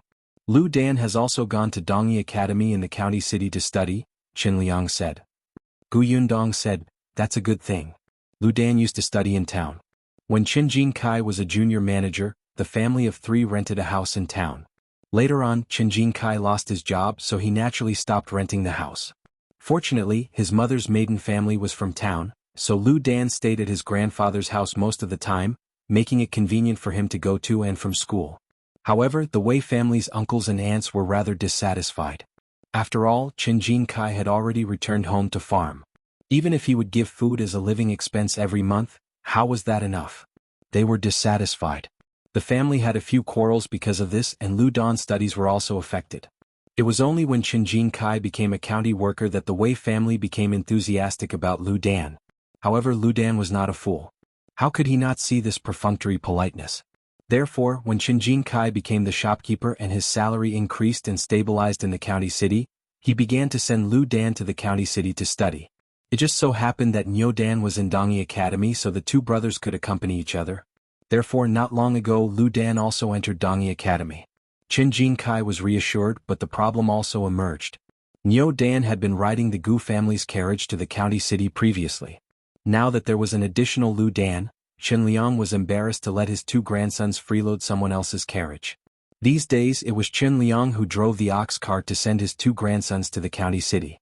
It was just that the county city was far away and the ox cart was slow.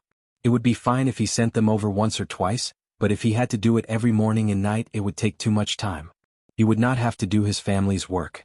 Chen Liang had also thought of renting a house in the county city, but firstly, the rent in the county city was expensive, and secondly, his 2 grandsons were still young. He would not be at ease without someone to take care of them. Although Chen Jingkai could occasionally stay in the backyard of Gu's shop, he couldn't live there with the children. After thinking about it, Chen Liang still wanted to borrow the Gu family's carriage to commute to the county. However, it had to carry an extra Lu Dan. Gu Yundong immediately agreed. No problem. Chen Liang heaved a sigh of relief and took out the copper coins on him. Here's 100 copper coins. Take it as the fare for the two brothers' carriage. Gu Yundong thought about it and did not refuse. She accepted it anyway. Chen Liang heaved a sigh of relief. Then I'll go back first. You guys rest early too. He waved his hand and left the Gu residence briskly. When he returned to his courtyard, Madame Zhou, who had been waiting, hurriedly welcomed him. Did they accept the 100 copper coins? They did. Chen Liang looked relaxed as he went in to eat. Madame Zhou heaved a sigh of relief. Unexpectedly, Madame Wei was unhappy when she heard this. It's just one more person. They actually took money. The Gu family doesn't lack those 100 copper coins. Why do they have to charge this? As soon as she finished speaking, Madame Zhou patted her back heavily. Shut up. I finally know why your husband didn't bring you to the county. If you find any errors, ads pop up, ads redirect, broken links, non-standard content, etc., please let us know reports so we can fix it as soon as possible. Chapter 1069. Returning to the prefectural city, Madame Wei cried out in pain. Then she was stunned and hurriedly asked, Why not? Because you're stupid and don't know your place. Madame Zhou sneered. If the Gu family doesn't accept the 100 copper coins, your father won't be at ease, your man won't be at ease, and your second brother won't be at ease either. When the time comes, he might as well not work in the Gu family. How come? It wasn't that serious. Madame Wei didn't care. Why not? The Gu family's carriage is to send Yunxu and Yuanji to school. Why should it carry two more people? Back then, in order to pick up Niu Dan, the carriage had to go to Dongyi Academy. The two schools are not close at all. Niu Dan and Yunshu are good friends, so they picked him up on the way. However, your sister-in-law will send some eggs and vegetables from time to time for the sake of friendship. Now, the two children in our family are going to school in the county city. In the end, you think it's just a matter of helping. Let me tell you, that's pushing your luck. What if everyone in the village follows? Whoever wants to go to the county city will just take the carriage. Then what will happen to the Gu family's carriage? Have you thought about the consequences? No wonder her son said to let Madame Wei stay at home and let her teach her how to conduct herself. This eldest daughter-in-law was too ignorant.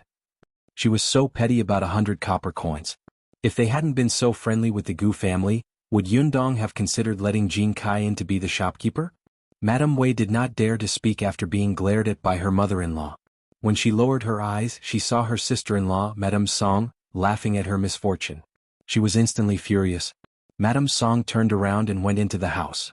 The next morning, the vaccination at the ancestral hall began again. As expected, another carriage came to the village from the county city.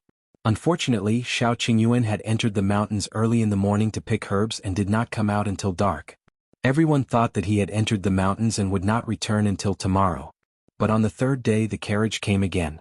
However, they found out that Shao Qingyuan had gone to a nearby village to purchase herbs. On the third night, these people simply found a farmer's house in a nearby village. They endured the dirty environment and hard bed frames and slept for the entire night. At dawn, they went to Yongfu village to stop Shao Qingyuan. Unexpectedly, Shao Qingyuan and Gu Yundong had returned to the prefectural city. They came back mainly for two things. One was to take back the handkerchief, and the other was to inoculate the villagers. Now that the matter was completed, they really could not delay any longer. After all, the prefecture magistrate didn't give him much time. He had already stayed in Yongfu village for a few days. This time, Gu Yundong and Shao Qingyuan did not return to the prefectural city alone. Yunshu and Yuanji also went with them. The two of them had just finished the vaccination a few days ago. There were still some acne marks on their bodies, but they were fine. However, these two little guys stayed obediently in the carriage this time and did not even look out. It was as if they were afraid that others would see their ugly appearance. Gu Yundong could not help but think of young Lady Yunka. It seemed that her younger siblings were very concerned about their image. At such a young age they already knew the importance of their looks. However, Ah Zhu Oh no Shao Quan continued to stay in Yongfu village. When the carriage arrived at the prefectural city, the sky was slightly dark and it looked like it was going to rain. Gu Yundong lifted the curtain and looked out. The pedestrians on the road were indeed in a hurry. Just as she was about to make the carriage speed up, her eyes paused. Suddenly, she saw a familiar figure standing in front of the notice board. Stop the carriage. Phew! Shao Qingyuan pulled the reins. As soon as the carriage stopped, Gu Yundong jumped out and walked to that person's side. If you find any errors, ads pop up, ads redirect, broken links, non-standard content, etc., Please let us know reports so we can fix it as soon as possible. Chapter 1070, Eldest Aunt Gu wants to move out. Eldest Aunt Gu. Yundong patted her shoulder. Gu Dafeng was stunned for a moment before retracting her gaze from the portrait on the notice wall. Yundong, you're back? Gu Dafeng said in surprise. Gu Yundong nodded and looked at the notice wall. There was still a portrait of her uncle there, but there was still no news of him. Gu Dafeng sighed slightly. We're reunited. Only your uncle is left. I don't know where he is now. Gu Yundong pursed his lips. Eldest Aunt, don't worry. This portrait is not only in Xuanhe Prefecture, but also in Qingyuan Prefecture, Wanqing Prefecture, and even the capital. I've also asked someone to find out his whereabouts. Gu Dafeng nodded. I know. I just feel a little uncomfortable. It's been so long and there's no news at all. Do you think he's already? She didn't dare to continue. If that was the case, Gu Dafeng hoped that she wouldn't hear from him for the rest of her life. Losing her daughter was already abnormally painful. If even her youngest brother lost his life in that escape, how bad would that be? He hadn't even married yet. Gu Yundong was actually prepared for this, but she was a little indignant. Eldest Aunt, let's go back first. It's going to rain soon. By the way, Yuanji is also in the carriage. When Gu Dafeng heard this, she did look away. She rubbed her face hard and turned around with a smile. She hurriedly got into the carriage. The two children in the carriage seemed to be sleeping, but they were woken up by Gu Yundong stopped the carriage. They were still in a daze and were about to sit up. Gu Dafeng had not seen her son for a while. Seeing him like this, he immediately smiled. When Bian Yuanji saw his mother, he suddenly became energetic and pounced over. Mother. Gu Dafeng hugged him and sat down at the side. Are you still sleepy? Sleep a little longer. Mother will wake you up when we get home. Bian Yuanji blushed and nodded. Then he leaned into her arms and closed his eyes. Yunshu pouted and turned to look at her sister. Gu Yundong. As expected, the child stuffed his head into Gu Yundong's arms without a word and closed his eyes to continue sleeping. Gu Yundong looked up at the sky. She really wasn't married yet, brother. Gu Dafeng originally wanted to carry Yunshu over, but when she saw this she couldn't help but laugh. The carriage moved again. Gu Dafeng lowered her head to look at her son. When she looked up again she lowered her voice. Yundong, I plan to move out after your father finishes the prefectural examination. Gu Yundong was stunned. Why are you in such a hurry? How am I in a hurry? Gu Dafeng shook his head. My husband can already stand up now. He can even take a few steps despite swaying. He's getting better and better. Of course we should find another house to live in. It had been half a year and Bianhan's legs had indeed recovered a lot. Although he was still in a wheelchair he could stand up and take care of himself. Gu Yundong thought about it and did not ask him to stay. Alright, are you still looking for a house on Xingtao Street? Yes, I asked Shao Yuan's mother to keep an eye out for me. The two of them spoke as they arrived at the small courtyard. The Gu family was very happy to see them back, especially little Yunka. She rushed over to hug her brother, but when she ran up to him she found the acne mark on his face. The young lady immediately stopped in her tracks, turned around and fell into Gu Yundong's arms. The whole family was laughing. Only Gu Yunshu, who had been despised, was full of hatred. The next day Shao Qingyuan went to the Million Gold Pavilion again. However, the rest of the Gu family began to nervously anticipate the prefectural examination that would be held in 3 days. If you find any errors, ads pop up, ads redirect, broken links, non-standard content, etc. Please let us know reports so we can fix it as soon as possible. Chapter 1071. Prefecture examination result released. The registration for the prefectural examination and the content were similar to the county examinations, but there had to be one more endorser. As for the examination subjects, they were divided into scripture analysis, essay, and strategy analysis. After the prefectural examination, it would be time for the prefecture examination. Gu Dajiang was no longer as apprehensive as before. Now that he was participating in the prefectural examination, he was no longer afraid. Yi Junkin, who had also passed the county examination, came to the prefectural city more than 10 days ago. However, the prefectural city was very noisy now, and many people who came for vaccination stayed in inns. Yi Junkin could not find a place to stay, so Qin Wenjing found the Gu family for him. He was Yunshu's classmate and usually took good care of Yunshu and Yuanji. He was also fated to take the same exam as Gu Dajiang. It was a piece of cake. The Gu family naturally would not reject it. Gu Dajiang arranged for Yi Junkin to stay in the backyard of Gus. However, during the day when Gus was noisy, he would bring books to the Gu family's small courtyard to discuss knowledge with Gu Dajiang. Now that their relationship had improved by leaps and bounds, they were like friends for years. On the day of the exam, Gu Yundong brought her younger siblings and mother to send Gu Dajiang to the examination hall. At 5:15 before dawn, the examination courtyard opened. Thousands of examinees were body-checked one by one. Gu Yundong handed the examination basket to Gu Dajiang. Now that the weather was getting warmer, he had finally broken free from the shackles of 10 single clothes. There was nothing in the examination basket. Other than the identity card, nothing else was allowed to be brought into the examination hall. The calligraphy, ink, paper, and inkstones were provided by the examination hall. Someone would also send food and water over. The first 2 subjects would take 1 day, but the third subject would take 2 days. However, the quilts for the night were also provided, so he was not worried. After Gu Dajiang went in, they turned around and left. Fortunately, Gu Dajiang wasn't by the toilet this time. The entire exam went unexpectedly smoothly. When the prefecture examination ended, Gu Dajiang walked out feeling refreshed. The entire family went forward. Gu Dafeng was the first to ask him, "How did you do? Did you answer all the questions?" "Everything's fine. There's no need to worry." Yes, other than the food provided in the examination hall being a little unpalatable, Gu Dajiang felt even more at ease in the prefecture examination than in the county examination. There were many people outside the examination hall.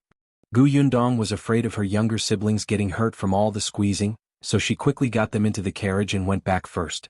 A few days later, the rankings would be released. The family first booked a nearby tea house and found a private room to sit in. Shao Qingyuan was also here. The million gold pavilion no longer needed him. The doctors inside had already become proficient. To everyone, the popularity of the cowpox vaccination method had already decreased. Everyone was more concerned about the prefectural examination and the rankings. Therefore, when the rankings were posted, there was a huge crowd in front of the notice board. It was much grander than the county examination back then. Gu Yundong was waiting upstairs, but Shui Rong and Tong Shuitao could not wait any longer and went down early to squeeze to the front. After an unknown period of time, the sound of "I got it" exploded in everyone's ears. Gu Yundong could not help but become nervous. Her father was the county champion back then. She did not know if he could continue to be the champion. Just as she was thinking about it, a loud shout came from downstairs again. "Who is the champion?" Gu Yundong immediately pricked up her ears to listen. She was not the only one. Everyone else present was the same. On the other hand, Gu Dajiang looked indifferent. To him, obtaining a county championship was already unexpected. It would be a little difficult to obtain the prefecture championship. If you find any errors, ads pop up, ads redirect, broken links, non-standard content, etc., please let us know reports so we can fix it as soon as possible. Chapter 1072. Take down the champion. Putting aside the fact that there were thousands of people participating in the prefecture examination, just the Tianhai Academy alone was already filled with talents. As expected, an unfamiliar name was quickly mentioned downstairs. Everyone felt a little regretful, but they still had a smile on their faces as they comforted Gu Dajiang. It's fine. This prefectural examination is so difficult. We saw people taking the exam that day. They were all in their 70s or 80s. It's obvious that it wasn't easy to pass. We can't be too greedy." Gu Dajiang didn't know whether to laugh or cry. "You don't have to do this. I'm already mentally prepared. As far as I know, there are dozens of people participating in the prefectural examination from Tianhai Academy this time. All of them are people who are well-read. I'm an old man who has only been in the academy for less than a year. I'm already satisfied to be able to pass." How many years had it been since he had put down his books? The championship was not a carrot or cabbage. It was not that easy to get it. Just as he was thinking about it, 2 people ran up from downstairs, panting. Tong Shuitao was the first to enter. She turned around and realized that Shui Rong was still behind her. She immediately turned back and dragged him over. "I told you that your body is too weak. I told you not to go down, but you refused to listen. I could have come in and out myself, but I have to bring you along. It's troublesome." Shui Rong was speechless. "Yes, you're strong, so you're right." He couldn't say a word. Even his arm hurt from being pulled too hard by her. He didn't have the strength to refute. Tong Shuitao strode through the door with a happy smile on her face. "Congratulations, old master. You won 2nd place in the class ranking exam." "2nd place?" Everyone was stunned. Gu Dajiang was also shocked. He suspected that he had heard wrongly. What did you say just now? Is it second or 20th? Second. Shui Rong finally caught his breath and replied firmly, and young Master Yi, 8th place in the prefectural examination. Yi Junkin was not with them. He went back after the exam. It was his family's turn to be vaccinated in the county. Gu Dajiang laughed. All right. Gu Yunshu slammed the table. So close. Father was so close to taking down the champion. Gu Yundong was speechless. She did not teach him this, did she? But no matter what, after passing the prefectural examination, Gu Dajiang was now a proper preparation scholar. Although he was a little old, this was the first time Gu Dajiang had participated in the imperial examination. Furthermore, he was ranked at the top. His ranking was very gratifying. Father, we're happy today. Let's go to Jinxiu restaurant later and have a good meal to celebrate, okay?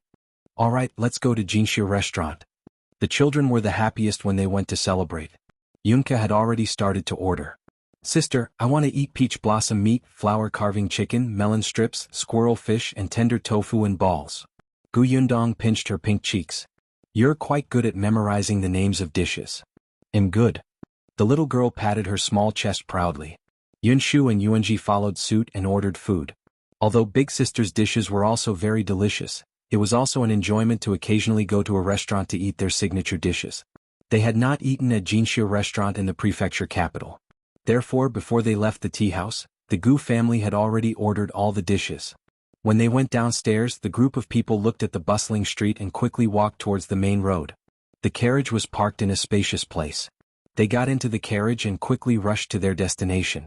However, when they arrived at Jinxiu restaurant, just as everyone sat down in the private room, the shop assistant suddenly came up and said, Miss Gu, Tong Ping is here. Should we invite him up? If you find any errors, ads pop up, ads redirect, broken links, non-standard content, etc., please let us know reports so we can fix it as soon as possible. Chapter 1073. Giving birth. Gu Yundong was about to order when she heard this. Tong Ping is here?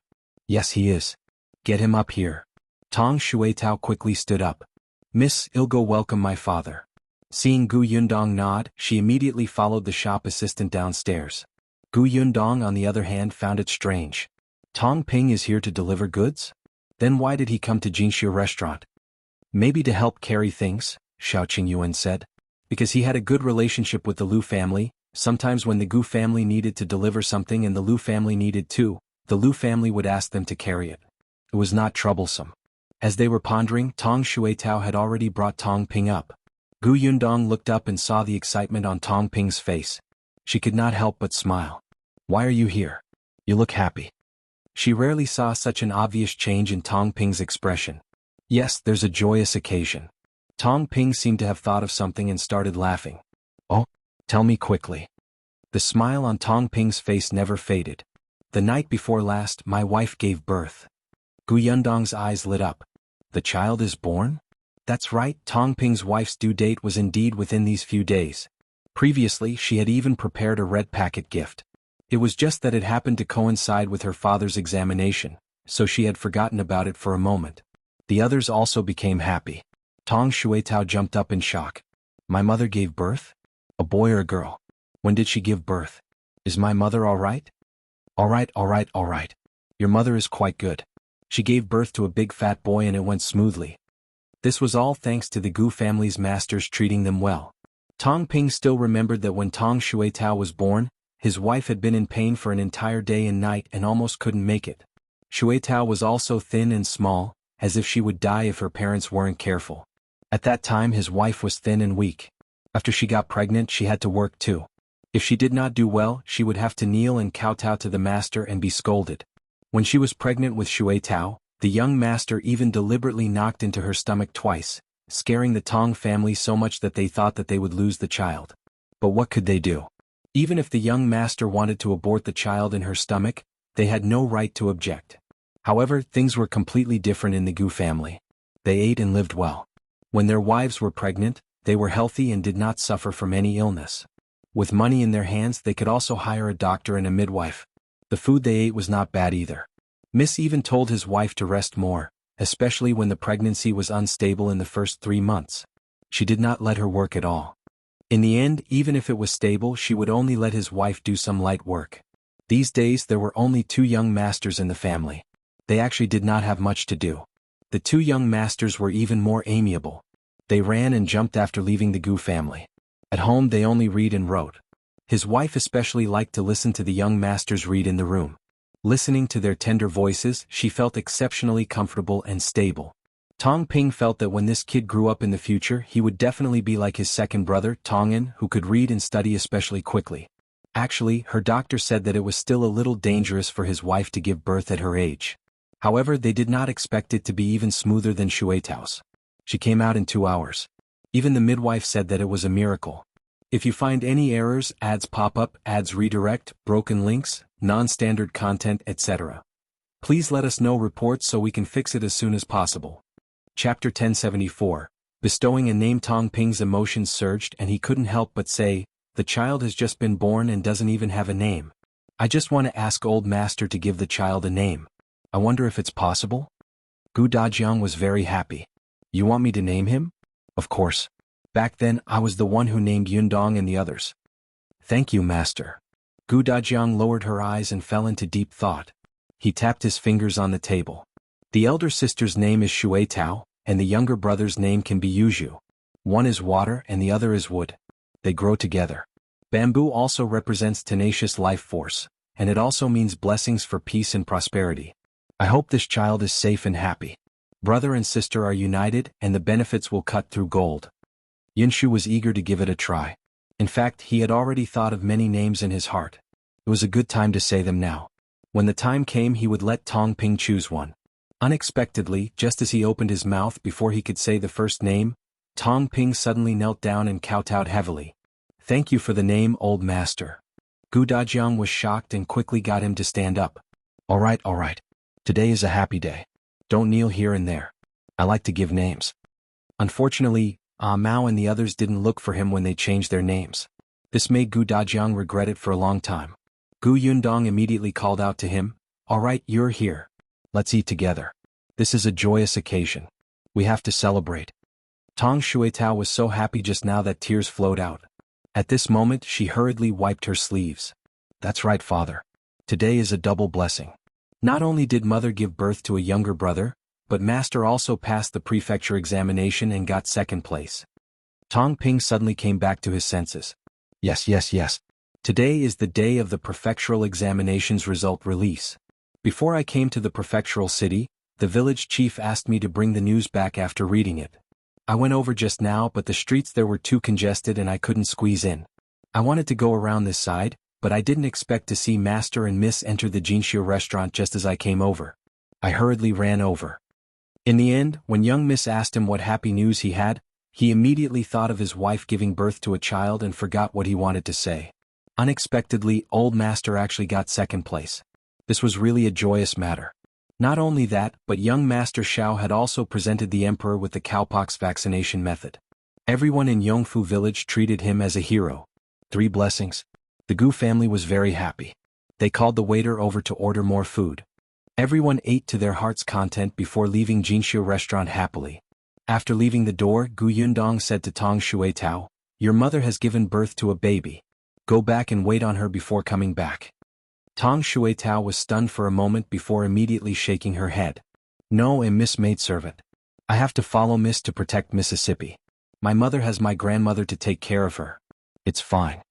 "All right, I'm just asking you to go back for a month. Can't I do anything without you? Don't you want to see your new brother? Go back with your father.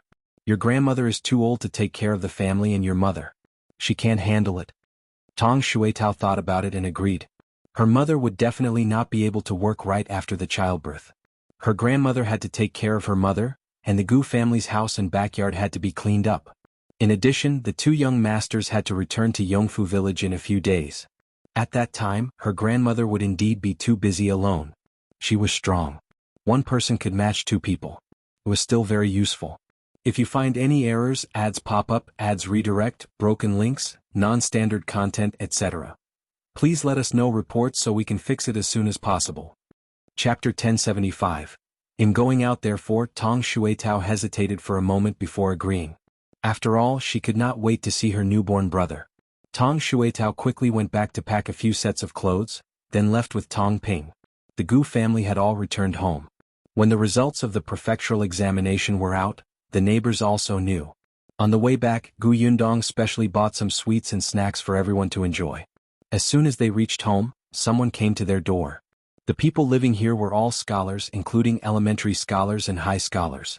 Therefore, although Gu Dajiang had won second place in the prefectural examination, everyone was not very surprised. They came to congratulate him and returned. The candy in Gu Dajiang's hand was quickly distributed. The family living next door to the small courtyard was the last to leave. When she left, she pulled Gu Dafeng and said, "Previously, a girl surnamed Fan came over and said that there's already some progress in the matter you asked her to pay attention to. She asked you to go over tomorrow to take a look." Gu Dafeng's eyes lit up. She quickly thanked the neighbor and sent her out. Gu Dajiang asked curiously, "Who is Sister Fan?" "It's Shao Yuan's mother." Gu Dajiang was enlightened. So it's Shao Yuan's mother. She had an impression of this. The potted plants in the courtyard were all bought from her. "What did you ask her to pay attention to?" "It's about finding a house. Didn't I tell you before?" "Well, move out after you pass the prefectural examination." Gu Dajiang was stunned. "You did, but I just passed the prefectural examination." "You're too fast." Gu Dafeng waved her hand. "What's so fast about it? I've been searching for a month before there's finally a suitable one. I'll go take a look tomorrow. If it's possible, I'll rent it." "Actually, don't stop me. You know my personality. Besides, I've already spoken to you." Gu Dajiang couldn't help but sigh and stop persuading her. Indeed, there was no reason to stop her from leaving. His brother-in-law Bian Han's legs had already recovered, and their wooden carvings were selling well. Previously, Bian Han had listened to Yundong's suggestion and often carved complete sets of works. There were indeed many people who were unwilling to just buy one item. When they saw a complete set, they insisted on buying it together. Gu Dafeng already had a lot of money in her hands. Now, the couple also planned to buy some good wood and carve more exquisite things. They could sell them in the shop later. When they had enough money, they would consider renting a shop. That way they would not have to go to the market every day. It had rained several times in the prefectural city a few days ago, and it would last for 2 to 3 days. It was not convenient for Gu Dafeng to set up a stall in such weather. It was better to have her own shop. Seeing that her father had no objections, Gu Yundong said, "Eldest aunt, I'll go with you tomorrow." "You're free tomorrow?" "It's okay." Gu Dafeng nodded. "Coincidentally, I heard that the local tyrants at Xingtao Street are afraid of you. With you around, I can avoid a lot of trouble." The children immediately raised their hands. "We're going too. Don't follow me. It's not like we need so many people for a gang fight. You can go after we rent the house." Gu Dafeng rejected them mercilessly. The children pouted in disappointment. They turned around angrily and ran into the house, muttering something. Shao Qingyuan, who had been silent all this while, narrowed his eyes slightly. He clenched his fists and suddenly said to Gu Yundong, "I'm going out for a while.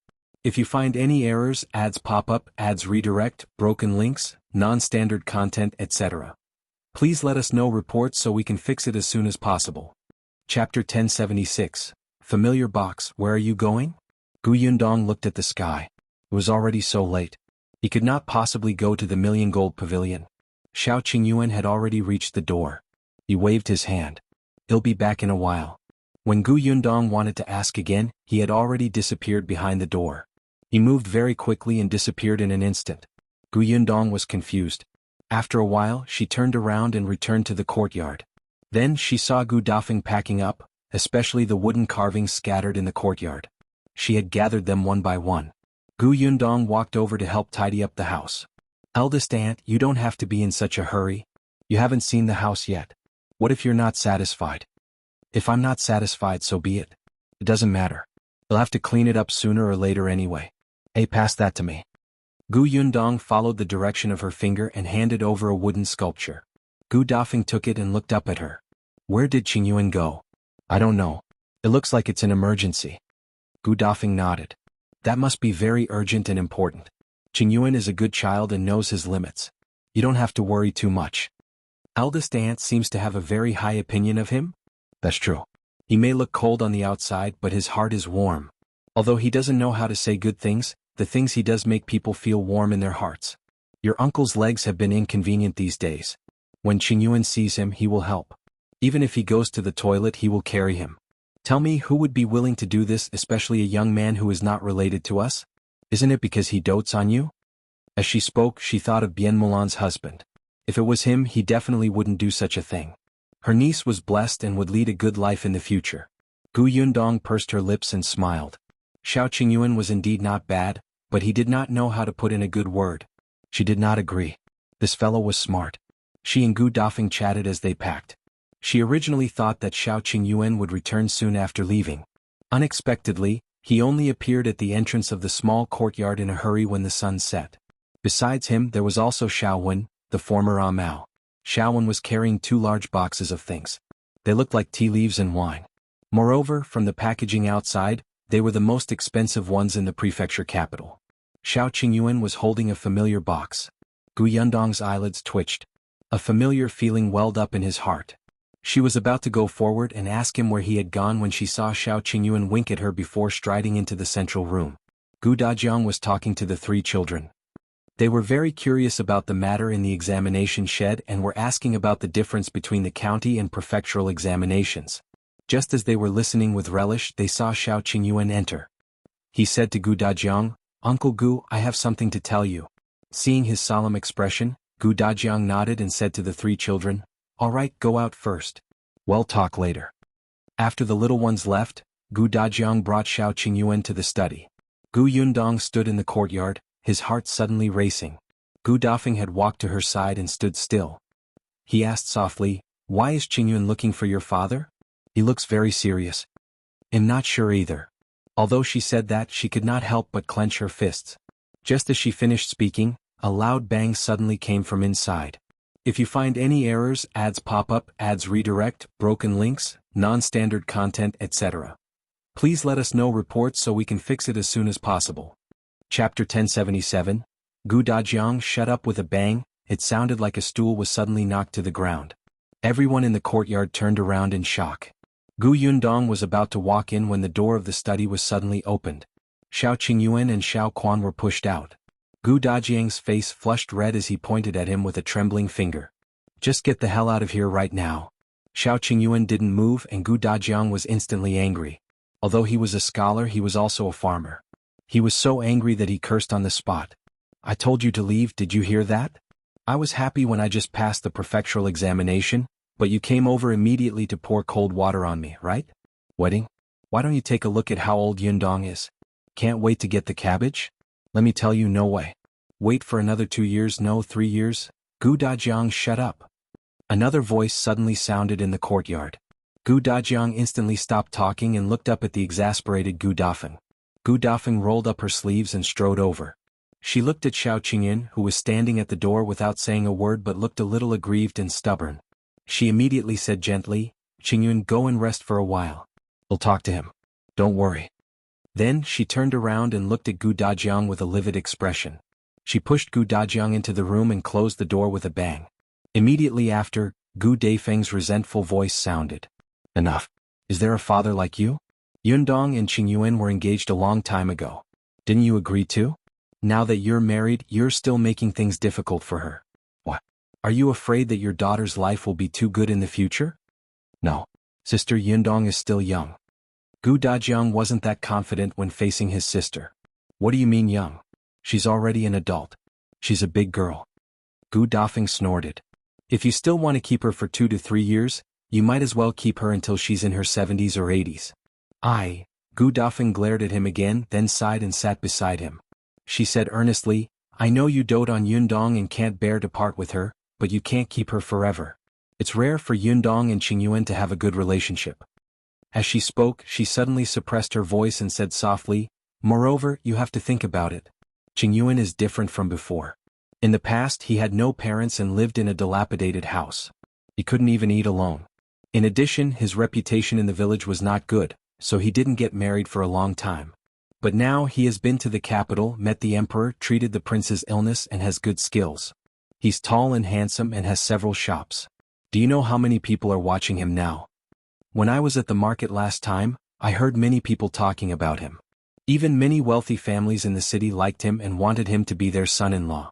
It's rare that he's unmoved and only wants to be with Yundong. Let me tell you, if you stop him again, he might be intercepted." Gu Dajiang frowned and sneered. "So be it. Our Yundong is so outstanding. Should I be afraid that she won't be able to find a good husband? Gu Dafeng was so angry that she slapped him on the back. But Yundong likes Qingyuan. So what if you find a good husband? Do you still want to be that muddle-headed worm that breaks up the lovebirds and make them both unhappy? If you find any errors, ads pop up, ads redirect, broken links, non-standard content, etc.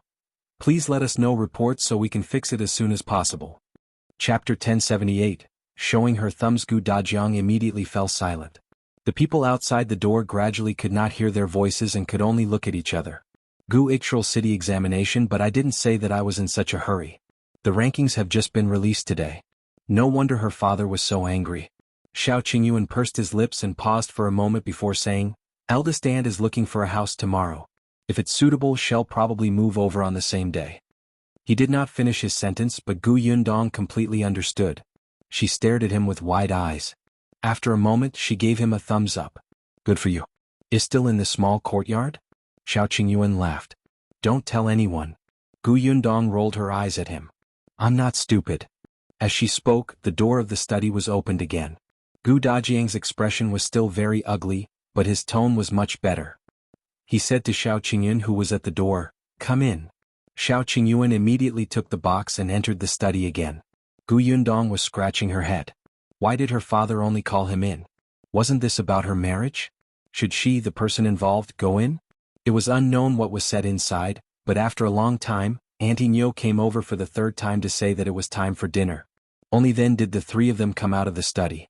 Gu Yundong's sharp eyes saw that the box in Shao Qingyuan's hand was gone, but Gu Dajiang did not ask him to stay and let him go back to eat. In front of Gu Dajiang, Shao Qingyuan couldn't say much to Gu Yundong. He gestured at her and left the small courtyard with Shao Wen. Gu Dajiang placed his hands behind his back and called out to the people in the courtyard, All right, let's eat first.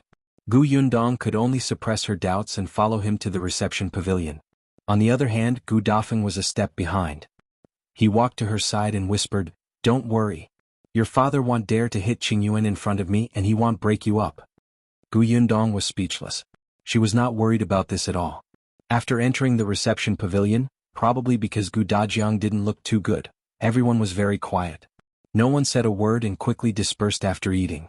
Gu Yundong also returned to her room. However, not long after she entered, there was a knock on the door. Gu Dajiang's voice came from the door. Yundong, may I come in? Father? Gu Yundong hurriedly opened the door and let Gu Dajiang in. Gu Dajiang held the box that Shao Qingyuan had given him.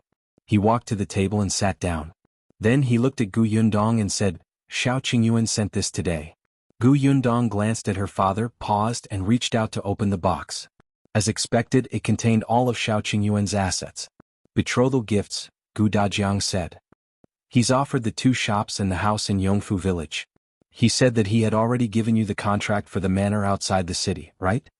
Gu Yundong nodded. Looking at the box in front of her, she felt her hands become extremely heavy and hot. Gu Dajiao part with you.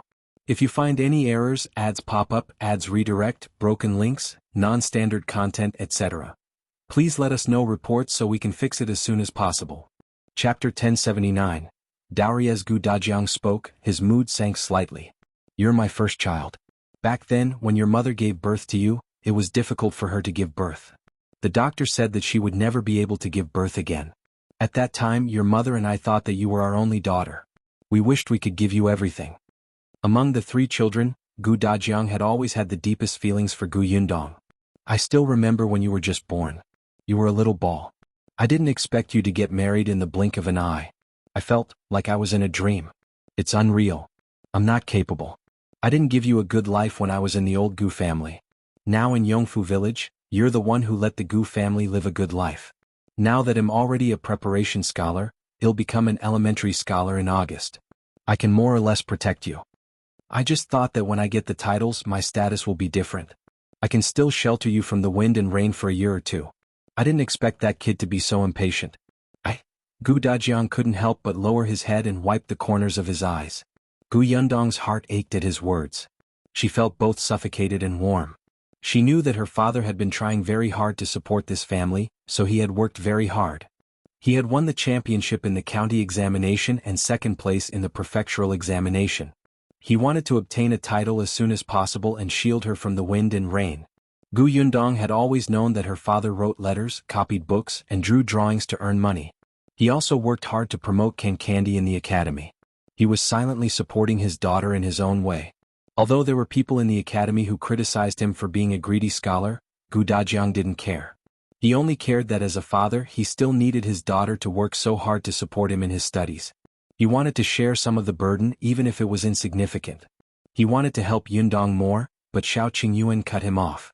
This was what Gu Dajiang disliked about him. Gu Yundong slowly took a deep breath and suppressed the tears in her eyes. She smiled and said, "Father, even if brother Shao and I get married, you can continue to shelter me from the wind and rain. I'm still your daughter. If outsiders bully me, you'll tell them that my father is Gu Dajiang. He's now an elementary scholar, a high scholar in 3 years, and an honorable scholar in the future." Gu Dajiang was amused by her. "You sure have confidence in me?" "Of course." Gu Dajiang nodded at her before continuing, "He'll get someone to calculate the date of your wedding tomorrow. We definitely have to choose a good day. As for your dowry, I can't take out anything else. The few shops and the workshop in the village are your dowry. As for the house in Yongfu village, the small courtyard now, and the few hundred acres of orchard, you directly registered it under my name back then. Consider that I've bought them from you. They'll pay you when I have money in the future." Gu Yundong frowned. "Father, what are you saying? How can I? You don't understand. Women only have confidence when they have dowry." Gu Dajiang bluffed. "It's settled then. As a father, I'm not that shameless to take my daughter's things for myself." Gu Yundong stood up. "How can you call this taking things for yourself? You raised me up. Isn't it my duty to be filial to you? Even so, you don't have to do so much for me. If I take it from me, you'll feel guilty. If you find any errors, ads pop up, ads redirect, broken links, non-standard content, etc., please let us know reports so we can fix it as soon as possible." Chapter 1080, Did the Gu family escape here? Gu Yundong frowned deeply. For the first time, she realized that she could not win against her father. However, since she had put these things under Gu Dajiang's name back then, they were the Gu family's house. She had no objections to the shop and workshop being her dowry, but the house, what should I do? How troublesome. Gu Dajiang made the final decision and left the box of betrothal gifts from Shao Qingyuan. Gu Yundong, as expected, once they were about to get married, this matter instantly became complicated. The first thing was the distribution of assets. If this was in any other family, it would probably be good enough if the father could give his daughter a dowry of a few hundred taels of silver. However, when it came to her father, he did not want anything. He would give her the money for the house where he was currently staying in the future. She could understand her father's thoughts, but she could not bring everything into the Shao family as a dowry. This matter had to be discussed again. Not many people in the Gu family slept well that night.